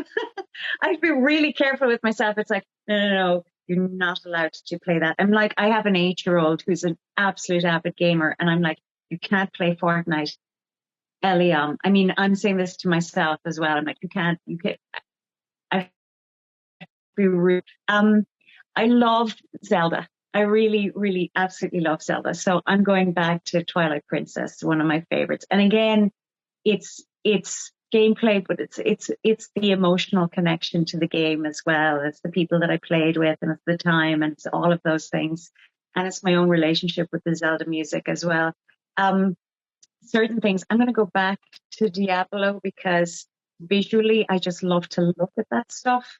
So that's a really weird thing to say about playing a game. But to me, some of the backgrounds look like Salvador Dali landscapes. They're just so beautiful. I love the cleverness and the interpretation of angels and demons and so on. And I mean, to me, the aesthetic, the visual aspect is really, really, really important as well as the music. But I'm a Zelda person for sure. Nice. Chris, favorite game to play? Well, interestingly, long before I started writing music for the game, Civilization was actually my favorite game growing up, and I sank so many hours into it. And it's actually part of the reason why I majored in English and art history and music and I did a minor in art history. I was very into the history of humanity, largely because of growing up playing Civ, right? So it's an interesting case study of, your fandom becoming your most prominent title and just kind of merging, your artistic identity with a game franchise. But outside of that, and this is probably the furthest title you can think of, from Civilization, I actually love playing Grand Theft Auto. I love open world games. And Grand Theft Auto 5 was a lot of fun because it took place in Los Angeles, and I could actually drive around my neighborhood, down on the edge of Santa Monica between, Santa Monica and Venice, and, drive on the beach and stuff like that. It was just a lot of fun. So my two very disparate favorite titles right there. Will, favorite game to play? Yeah, I mean, so I have two answers. One is like, as far as like, okay, here's a game I'll play once and then it's done. For those, I would say Uncharted 2 and Bloodborne pretty much tied for first. And Final Fantasy VII, of course, the original and the remake kind of all sit in that. Here's a narrative game that I sit there and I play and I absolutely love them. Demon's Souls remake is right up there with them. But in terms of like my comfort food game, Virtua Fighter. I love Virtua Fighter. I love Tekken as well, but Virtua Fighter came back and you wouldn't believe how happy we are. You'll never find happier, more friendly people on the internet in terms of game communities than Virtua Fighter players. We've been starved for like 13 years. We haven't eaten any Virtua Fighter. We've eaten no Virtua Fighter for 13 years and it's finally back. And yeah, I mean, I love the game. It's beautiful. They redid the score and it's amazing, but it's definitely my comfort food game right now. I was directed to also answer the question. And Chris, I love that you said the Grand Theft Auto. My 11-year-old nephew asked me last week, what's your favorite video game? And I was like, how do I answer that my favorite video game is Grand Theft Auto Vice City to an 11-year-old? But I did. It was just like, you just can't play it yet. And Vice City, I think for me hit my nostalgia thing that Eimear was talking about, just because I was a child of the 80s. And so all of that music, I loved all the music. I'm a huge Skyrim fan. Huge Assassin's Creed fan. The older versions, I will say, I haven't done too much with the new ones, but particularly Brotherhood and Assassin's Creed 2, I loved very much. I mean, I think all of us could add to the list over and over and over again, but GTA Vice City is my number one. Like, I still will play that game sometimes. I'll play that game from time to time. So, in any event, thank you all so very much for your time today. Christopher Tin, Eimear Noone, Will Roget II. What an absolute pleasure to speak with you all and have you on this panel. I guess, Elisa, we'll just kick it back to you. Thank you so much for everything. Thank you, Emily, Chris, Wilbert, and Eimear. I'm definitely going to be listening a lot more closely next time I pick up my controller, that's for sure. Before we move on to our second panel, I want to share some information on GRAMMY U. Many of you watching today are members, but for those who are newly discovering us, GRAMMY U is the Recording Academy's program for active college students pursuing a career in music. Members have exclusive access to professional development programs, events, and networking opportunities. Students can also be paired with a music industry professional as part of the GRAMMY U mentorship program, which is available nationwide. If you're interested in joining GRAMMY U, head over to GRAMMYU.com to join. You can also learn more by following @GRAMMYU on Instagram and TikTok. Now, let's head to the final panel of the day. Level Up, Music Business Careers in Gaming.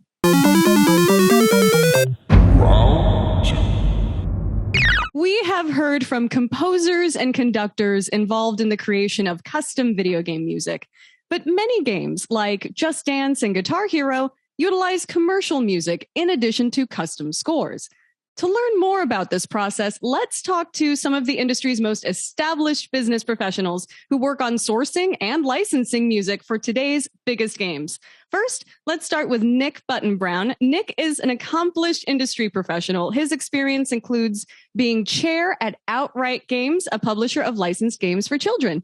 He also formerly worked on Battlefield, Crisis, Crisis 3, and Time Splitters 3. Welcome aboard, Nick. Thank you so much for letting me talk to such a wonderful group of people. It's such an exciting group of people and a chance to talk to people who are starting out. I love that. Fantastic, Nick.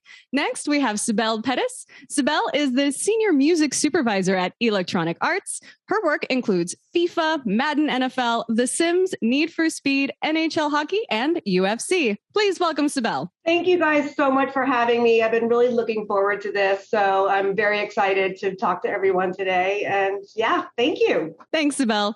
And finally, we have Coralie Zaza, is a worldwide music licensing specialist at Ubisoft. Some of the video game soundtracks she worked on include Just Dance, Rocksmith, Assassin's Creed, and Far Cry. Also, she happens to be a former GRAMMY U member. Welcome, Coralie. Thank you so much, Elisa. I'm very excited and honored to be here. I was in the GRAMMY U member a few years ago, so in everyone's shoes. So I'm very excited to be here today and chat with them.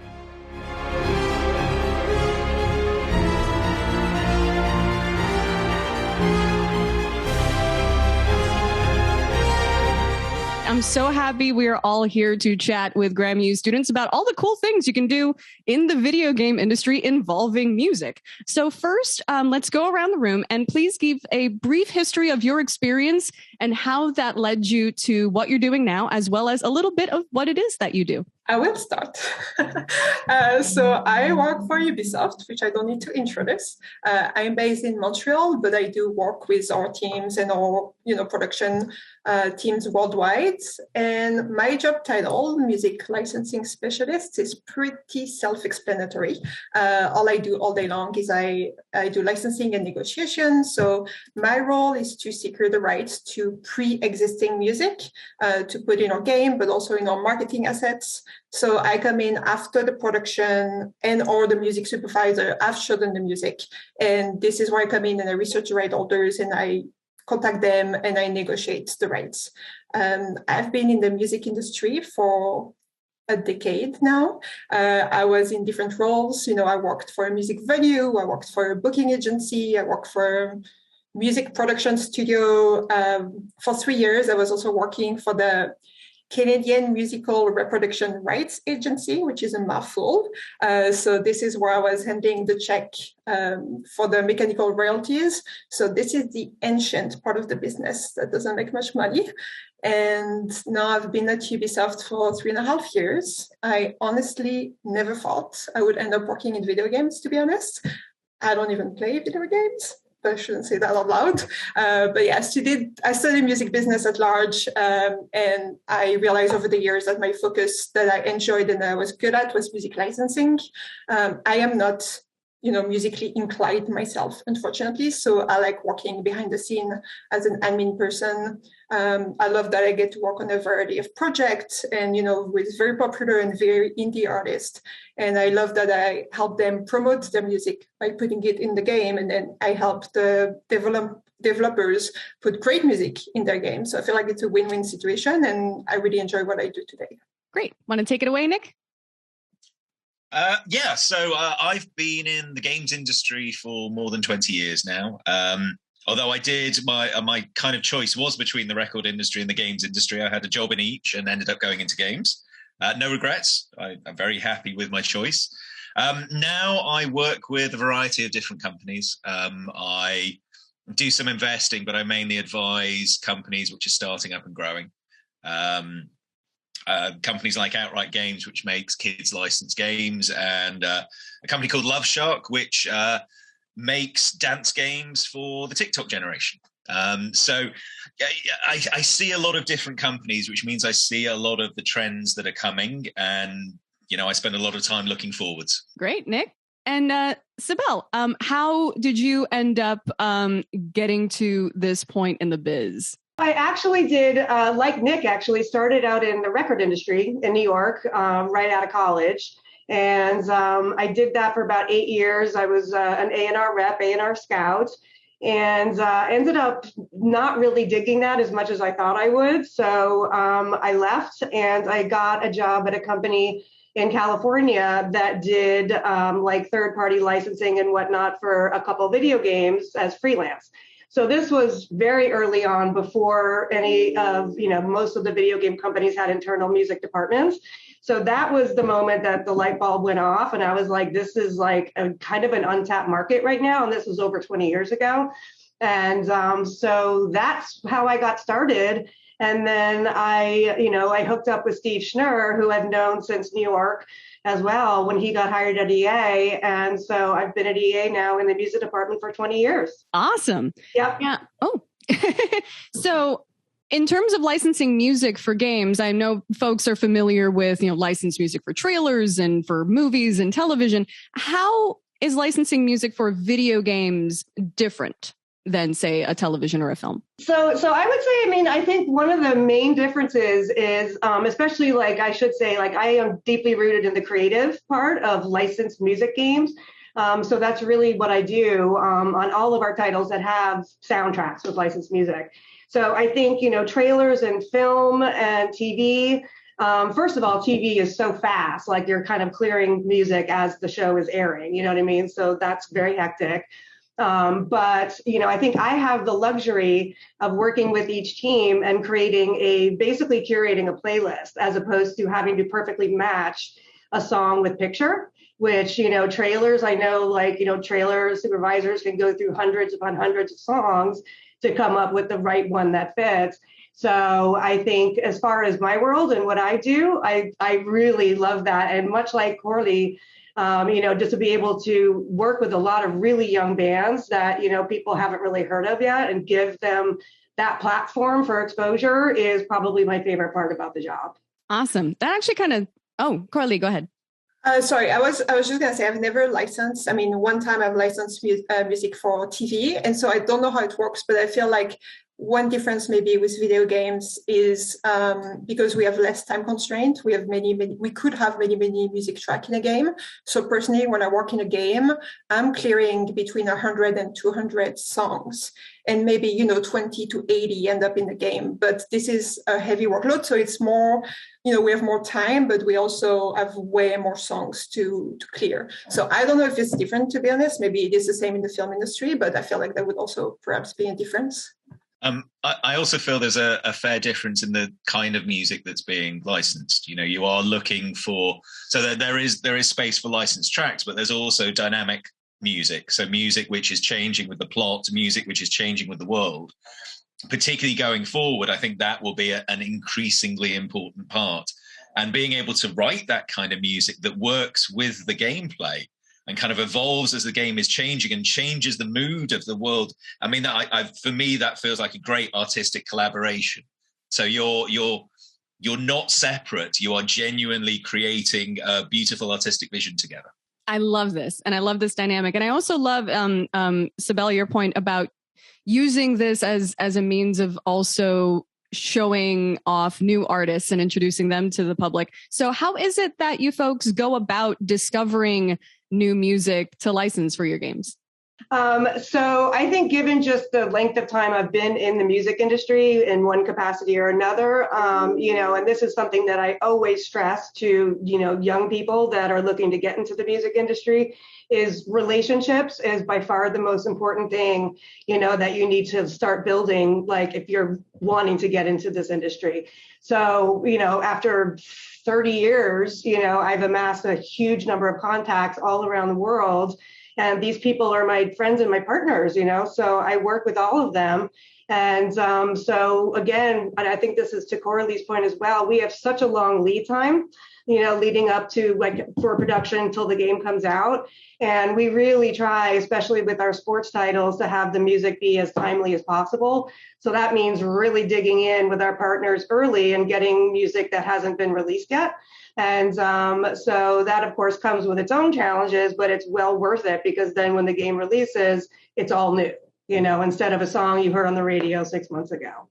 It's funny, I had a completely different answer, but it ends up in exactly the same place, which is it's all about the relationships.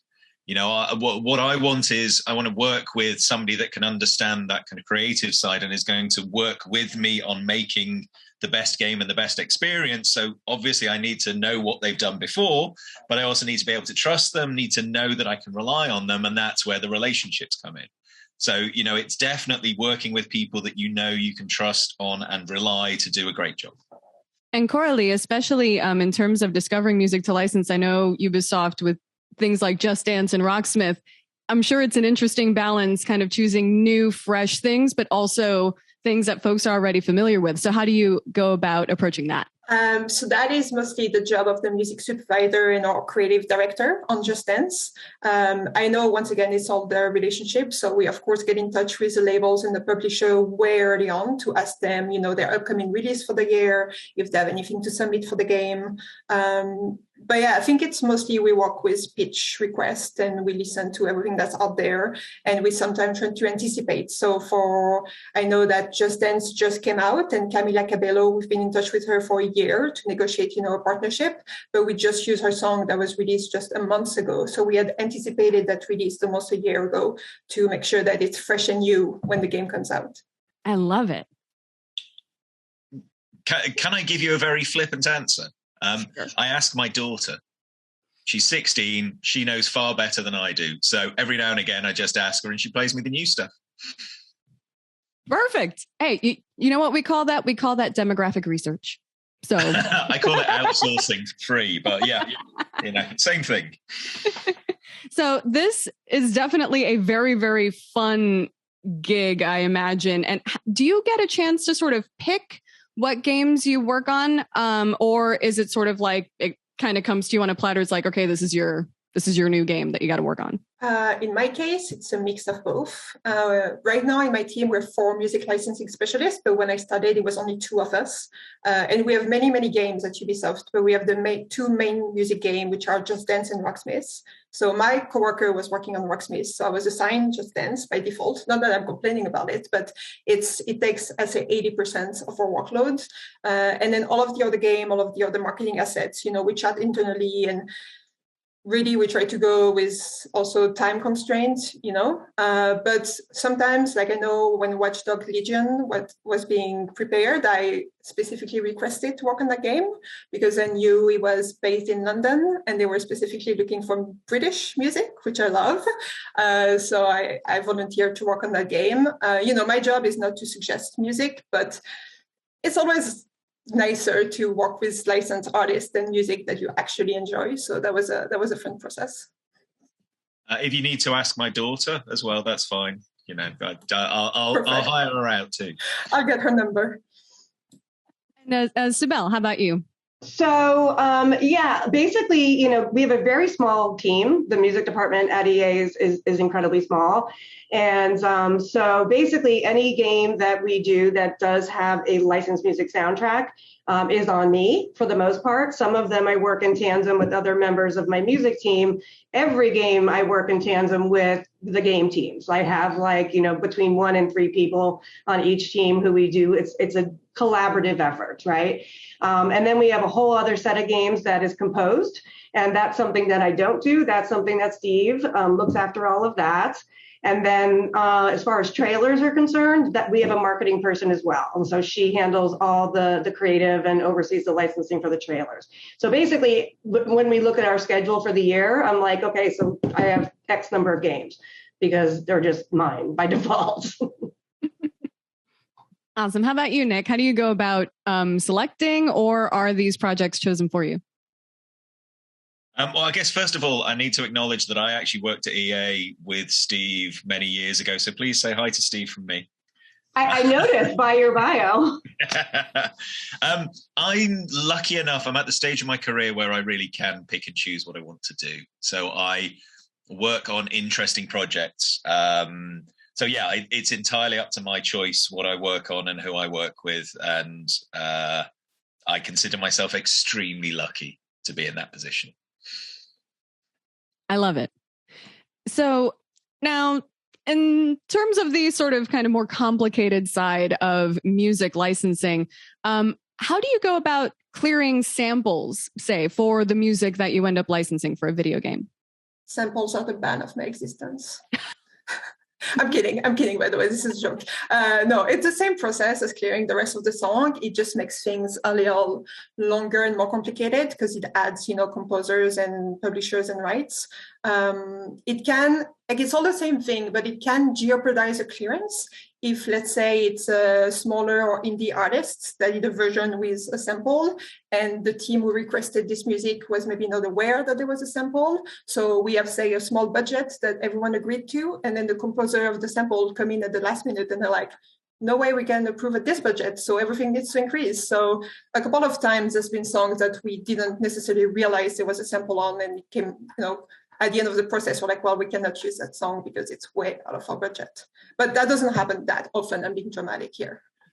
Yeah, I think as far as we're concerned, I agree with Coralie. It's like you just clear it. You know what I mean? It's not always going to be cleared. You know what I mean? But we have no fear for trying. Like I've gotten pitch music that I love, and then I got the list of writers, and there's like 17 different writers because there's like a sample within a sample, and this, that, and the other. And we get very attached to these songs, and so we're just gonna give it the best shot we can. And it doesn't always happen, so you just have to learn to let go. But yeah, I think our attitude is just let's give it a shot. You miss 100% of the shots you don't take, right? Exactly. So I know that. Nick, you had something? No, I didn't. Sorry. All good.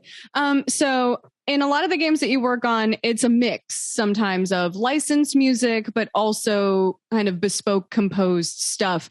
Do you in occasions where you've worked with both, do you prefer licensing pre-existing music, or do you prefer kind of working with something and creating something original just for the video game? I think I've already said it. I love original music because I love the way it kind of intertwines within the creative process. When you see the musician sitting alongside the kind of narrative designer and the gameplay, and you just see the kind of interaction between them all, and they're all spiraling off each other and getting really excited and kind of creating new wonderful things. Yeah, I really love that. I mean, I love licensed music as well, but that's the bit that I get really excited about. I only work with licensed music, so my answer is pretty fast. I will say though, sometimes we do, if we need to trailerize a song for a trailer, we sometimes hire, remix artists. And that's always really fun. It's a fun process, to tweak the song to fit into the game and make it more cinematic or epic or all these words that they use in the video game industry. And it can be a very, very fun process as well. I enjoy it. I just have to add to her comment. I love the fact that trailerize is now like basically a dictionary word. It's a verb now. Yes, absolutely. If you Google it, it exists. Absolutely. So yeah, I mean, again, I work with largely, if not 100% licensed music. You know, we do have some games, especially over the years, that have both. So there'll be a licensed music soundtrack, and then, you know, part of the game is composed. So that I will generally work with Steve on the compose part, but, you know, work closely enough together that everything is cohesive. But, you know, mostly it's licensed. You're mentioning about trailerization feeds into the next question, which is like, I mean, so much hype is built on a trailer and a potentially sullen, somber version of a song. Who knows? So what are the kind of expand on those key differences between sourcing music for in-game purposes, but then sourcing music for a marketing beat, like a big trailer? I would say the two main differences are budget and timeline. So you have more budget, but less time. And the selection is tougher because it's one or, you know, a couple of music that will be the focus of the trailer. So it's tougher to choose one specific song for a trailer than to choose 80 songs for, you know, an entire game, I will say. I want to have a little bit of a rant for a moment, because I've had some wonderful. So there was one of my favorite tracks that we ever put on a trailer was a version of New York, New York, and I desperately tried to find it, and I can't get it anywhere because it was recorded specifically for the trailer and was never released separately. And so I kind of, in my memory, it's this beautiful, beautiful piece, and I can't hear it again, which is really quite frustrating. Just shattered. I wish I'd been tighter on the rights licensing at the time so that we'd been able to release it. But you make mistakes. So speaking of Coralie, your mention of kind of the differences in trailers versus in-game kind of being differences in budgets. Generally, how do you kind of find music for something where maybe the budget is a little bit lower? How do you manage budgets along with trying to get like really, really good licensed music? How do you balance that?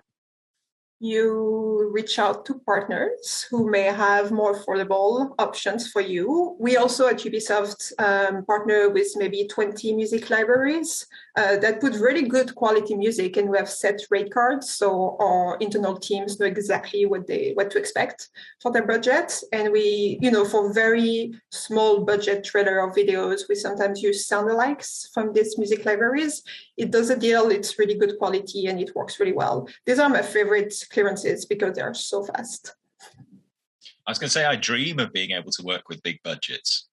You know, I've long since passed the days of having big budgets. We're always begging, borrowing, and stealing. And it's definitely go talk to the right record labels or talk to the right artists that are earlier on in their career, that you don't have such a heavy cost attached to, but also hopefully that can work with you. I mean, we work, you know, so much of what we do is about the community and building the community within the games, which is actually where you can work really well with an artist. You know, the artist is helping promote you, you're helping promote the artist. It can be this kind of wonderful symbiosis of relationship building, particularly for artists earlier on in their career. Fantastic. Now I got a couple more questions before we end up throwing it over to the GRAMMY U students for theirs. What is the project or the kind of project that the most excites you to work on when it comes to selecting music for it? That's a tough question. It's like I feel like all of these games that I work on are like my kids or my dogs or something. Like it's hard to pick a favorite. You know, FIFA is an incredibly fun one. You know, I think we've got a really, really open-minded team, you know, that's just like is so willing to take a risk on bands they've never, ever heard of. So that's a pleasure. But most of my teams are actually like that as well. So, you know, honestly, all of them. I can't pick one. I'm maybe a cliche, but I don't like anything with violence. So, for instance, working on Just Dance is perfect for me because it's all happy-go-lucky and it gets people to move their their body. And so I also worked on Riders Republic, which is a sports game. And it's fun to work with because it's all ambient electronic music that you play while you ski and you snowboard in national parks. I'd love to play someday like a GTA without all the violence. You just cruise through the city, listening to good music, go on a few pacifist missions. So yeah, I like this type of games that are just happy games, I will say. How about you, Nick? The next game, that's always the one that's most exciting. Sorry. I am quite looking forward to the future. I'm definitely doing some games which exist in the metaverse, and that's an interesting musical challenge. Having a world that is persistent, that is always evolving, it's not repeating. So actually you do genuinely have to change the experience each time because the world has changed with it.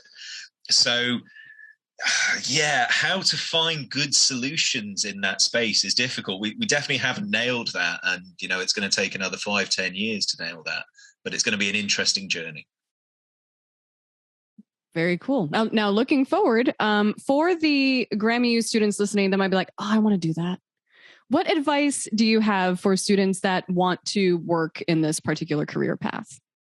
Again, it's meeting people, especially when you're still in school, and if that's very likely, probably a lot of these students that are watching are in either the music industry program somewhere or, studying to be a musician. And I think, the thing to remember is that, yes, a music supervisor role in a video game company is awesome. I love it.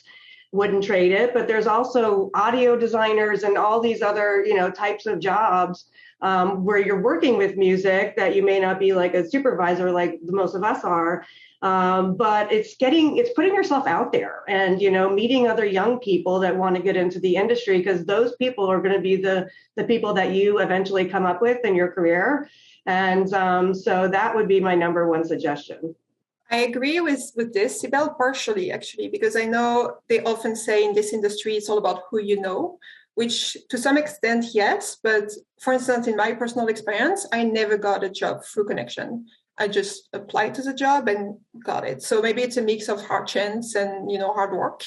But I will say for me, it was doing internship and doing work placement and volunteering, because I knew I wanted to work in the music industry, when I was 18, but I had no idea what I wanted to do. So to do internship in different, companies in different roles, I think is really, really important for you to learn what you like doing, what you don't like doing. And along the way, you do meet people, you do make connections. So that's also useful.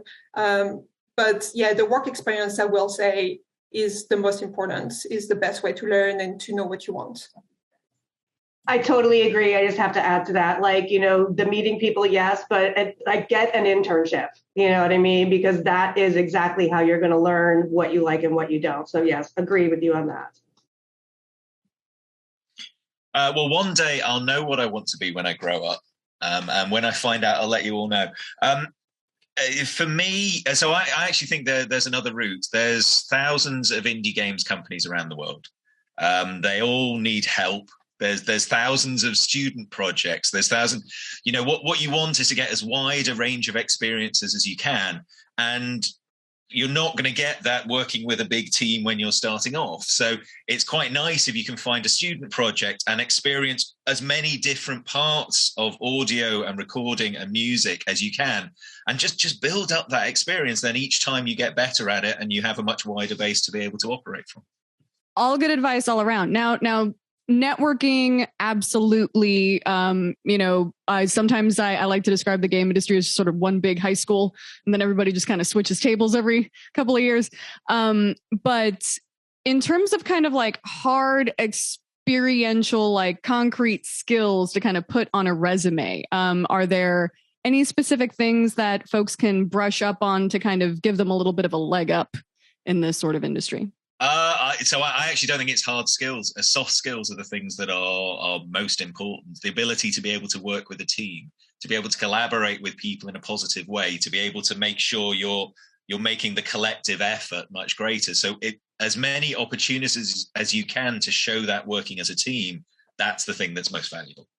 No, I agree. And I think just communication skills is really important. I think, the one thing also that I want to remind everybody is that, yes, I work at a huge, enormous company, but most of my time is spent, with people outside of my company and in the music industry, so that's why I think the relationships are so very, very important. But yes. Yeah, and I agree with Nick and Cybele. I will say communication skills and project management or organization skills, because, at the end of the day, it's all fun and all that to work in the music industry, but I send email and I spend hours on the phone and I do a lot of Excel spreadsheets. So, you have to be organized a minimum to work in this industry as well. Yeah, that's a really good point, Coralie. The project management side, the administration side, just having basics. You don't need to have it to a great level, but just having enough of a working understanding that you understand how you fit in other people's project management, that's really important. Awesome. Now, we mentioned internships before. Where do you recommend students intern? And do you recommend living in particular cities potentially in order to get access to maybe more gigs? I think COVID has, changed that world sort of possibly forever, whereas before, like everything was so just intensely in person.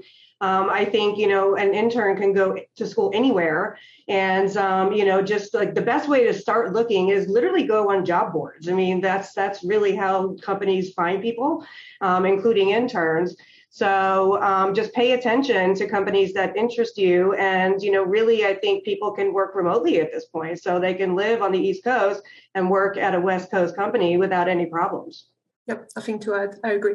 I mean, when I'm looking in the UK, film and TV is very much focused around the main cities, but games isn't. Games is spread in a lot of different places. You have clusters of game studios all around the country and all around the world. And so really, if you're interested in games, you want to have an awareness of that cluster and you want to feel about that geographic cluster. There you go. And I do see that a lot of things have definitely opened up in terms of possibilities for working remotely. You don't necessarily have to live in LA, New York, et cetera, to get this kind of gig. So that's, if there are bright sides to be found, then that's one of them for certain. We mentioned a little bit about sort of pitching and maybe going out to artists and asking them for use of their music. Do you find now, especially with something like a yearly thing like a Just Dance or a FIFA? And I know Coralie, you mentioned Just Dance kind of having a little bit of this co-marketing thing happen. Do you find that artists are coming to you being like, oh no, I need to be in the next installment of XYZ, I need to be in this game? And how does that work if an artist pitches you? That would make my job much easier, that's for sure. No, on Just Dance, we of course have many, many bands who want to be in it. I mean, it's the manager who reach out to us. And, it helps, but it's also the director at the end of the day decides what he wants to put in the game because he has a wider idea of, the entire soundtrack. But even for smaller games, we sometimes have indie artists who contact us and say, oh, I see that you have a trailer for the upcoming Watch Dogs Legion, and I'm a British artist and I do this type of music and I feel like my music would fit with your game.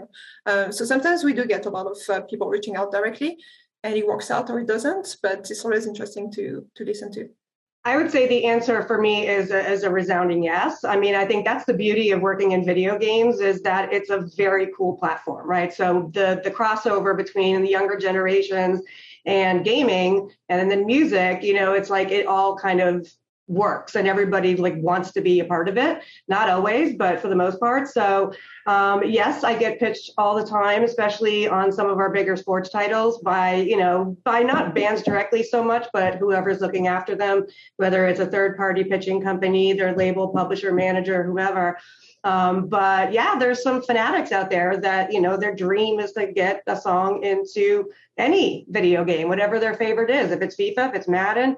So it definitely makes our job, I think, a little bit easier because we're not coming to them to do some very odd, off center, so to speak, request. I saw some wonderful content on FIFA this year of artists just being so delighted to be in FIFA. You know, they're just kind of producing these clips about just how awesome it is to be in such an awesome game. And I think that's brilliant. I think that's lovely. I think that's great for everyone. Yep. And I find too, just sort of like jumping in, that like as more and more musicians get younger and younger, we have digital natives becoming artists that grew up playing video games and putting that in their music. And so kind of this cyclical thing. It's like, you know, sure, as an artist, yeah, go ahead, put my thing in a, you know, TV show or a movie, but no, to be in a video game, that has increasingly more cachet than than it ever has before. I think it's really cool. You know, I have to agree. And again, this is, you know, the best part about my gig for me anyway, but it's really amazing given how long I've been in this industry. And at EA, you know, I have meetings with artists who literally are like, oh my God, I grew up listening to your soundtrack. And, you know, it's a bit terrifying, but, you know, honestly, it's true. And so, you know, the way that the music and distribution and everything has changed over the past, you know, decade or two, you know, I think games is a huge way for young people and people in general to discover new music, which I love. It's the same situation for me, Cybele. It's my favorite part of the job is when I receive an email from, you know, an up-and-coming artist who emails me after the game is out, and they're so excited, and then send me a screenshot of their Spotify followers or their Facebook followers telling me, oh my God, it blew up after the release of the game, and they are so excited, and it makes me happy because this is, at the end of the day, why I do this job, so it's really thrilling. I mean, I'm really excited about the creativity of the next generation. You know, my best years are behind me. You know, I recently had my 10-year anniversary of the last time I did something useful. But the next generation understand the interaction between the creative art forms so much better. And it's just kind of fundamental and intrinsic to their being that there are no boundaries. And so how they're working on the edge of the boundaries, well, the boundaries don't really exist. So, you know, in 10 years' time, they're going to be producing things that we'll just look at and think are absolutely marvelous and will have taken all our industries in a completely different direction. And that's kind of cool. The future looks bright. I like this. And speaking of the future, let us turn to some questions from the future of this industry. We're going to turn it over to our Grammy U student members who have their own questions to ask. They've submitted questions for our panelists.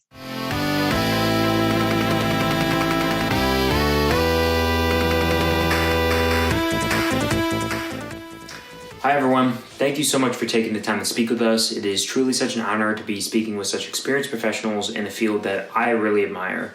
My name is Cyrus Burns, and I am the Grammy U rep for New Orleans. And my question to you is, was there a specific video game that inspired you to want to work in this industry?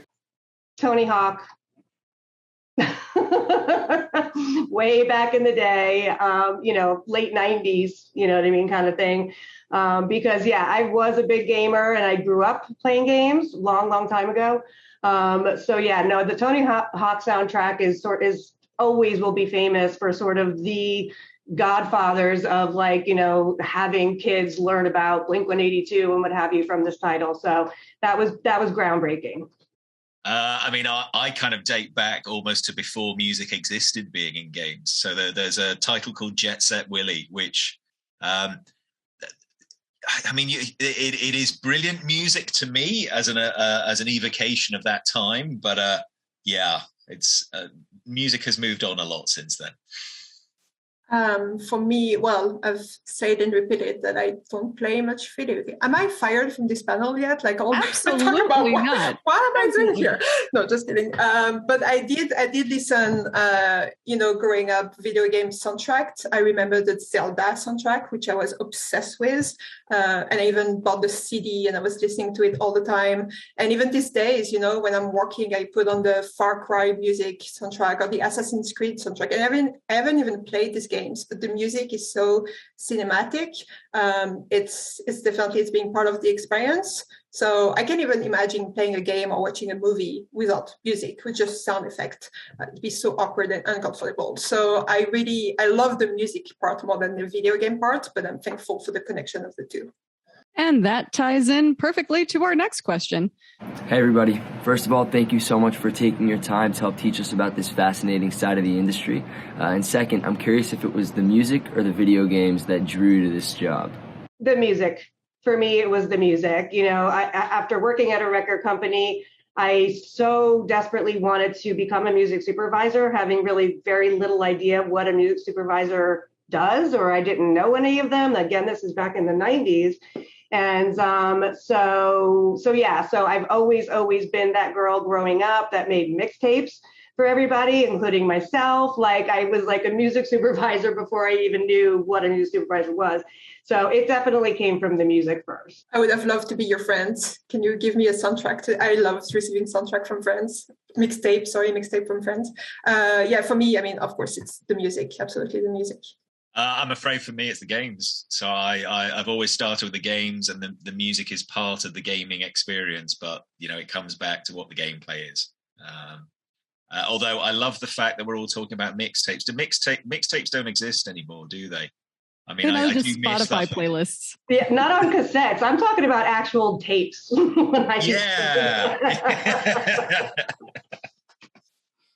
Burning CDs with Sharpie on them. It's like Awesome Road Trip Mix Volume 1. Trying to fit all of the track listings around the... Yeah. See, the new generation just doesn't understand these things, do they? They've never had to work for it. It's always been too easy. I don't know. Back in my day. Well, instead of looking towards the past, finally, let us look forward. Hi, my name is Cameron Mangione, and I am the GRAMMY U representative for the Pacific Northwest chapter of the Recording Academy. My question for you all today is, what is your outlook on the video game industry going forward?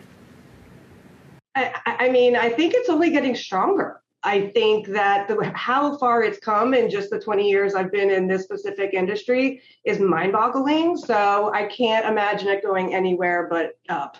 Yeah, for me, it's fascinating to see, you know, the live events that they put in the game in Fortnite, for instance. That's something I never thought I would see. And this just paved the way for so much more that we can do between, you know, music and video games and VR and, you know, the streaming now, everything, every player can play anytime, anywhere with any screen. And I think there's so much that can happen still. We are just starting to discover what we can do with video games.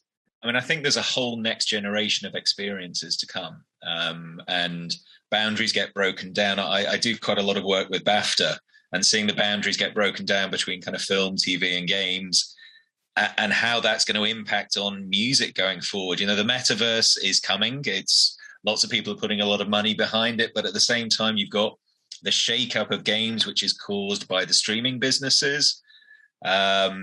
You know, there still is the impact of the kind of truly immersive experiences within VR and what AR is going to bring and mixed reality is going to bring. And it's just really, really exciting. And the people that find the best ways to create the experiences, they're going to create some really exciting things. Great. You heard it here, folks. The future looks bright. Nick, Cybele, Coralie, thank you so much for being here today. It was a great chat. Thank you. So much, Elisa. Thank you guys so much. Thanks to them, and thanks to everyone from both of our panels for the informative and educational look into your incredible careers. We hope that all of the students watching were able to learn just a little bit more about the potential musical options available to them in this super exciting and growing industry. Now, don't forget to follow GRAMMY U on Instagram and TikTok to learn about more opportunities all year round. And, you know, you can also keep in touch with me at Elisa Rockdoc on Instagram, Twitter, TikTok, and Twitch. Now, I don't know about you, but I think I'm going to go play some video games. So, let's go. Thanks for tuning in, everybody.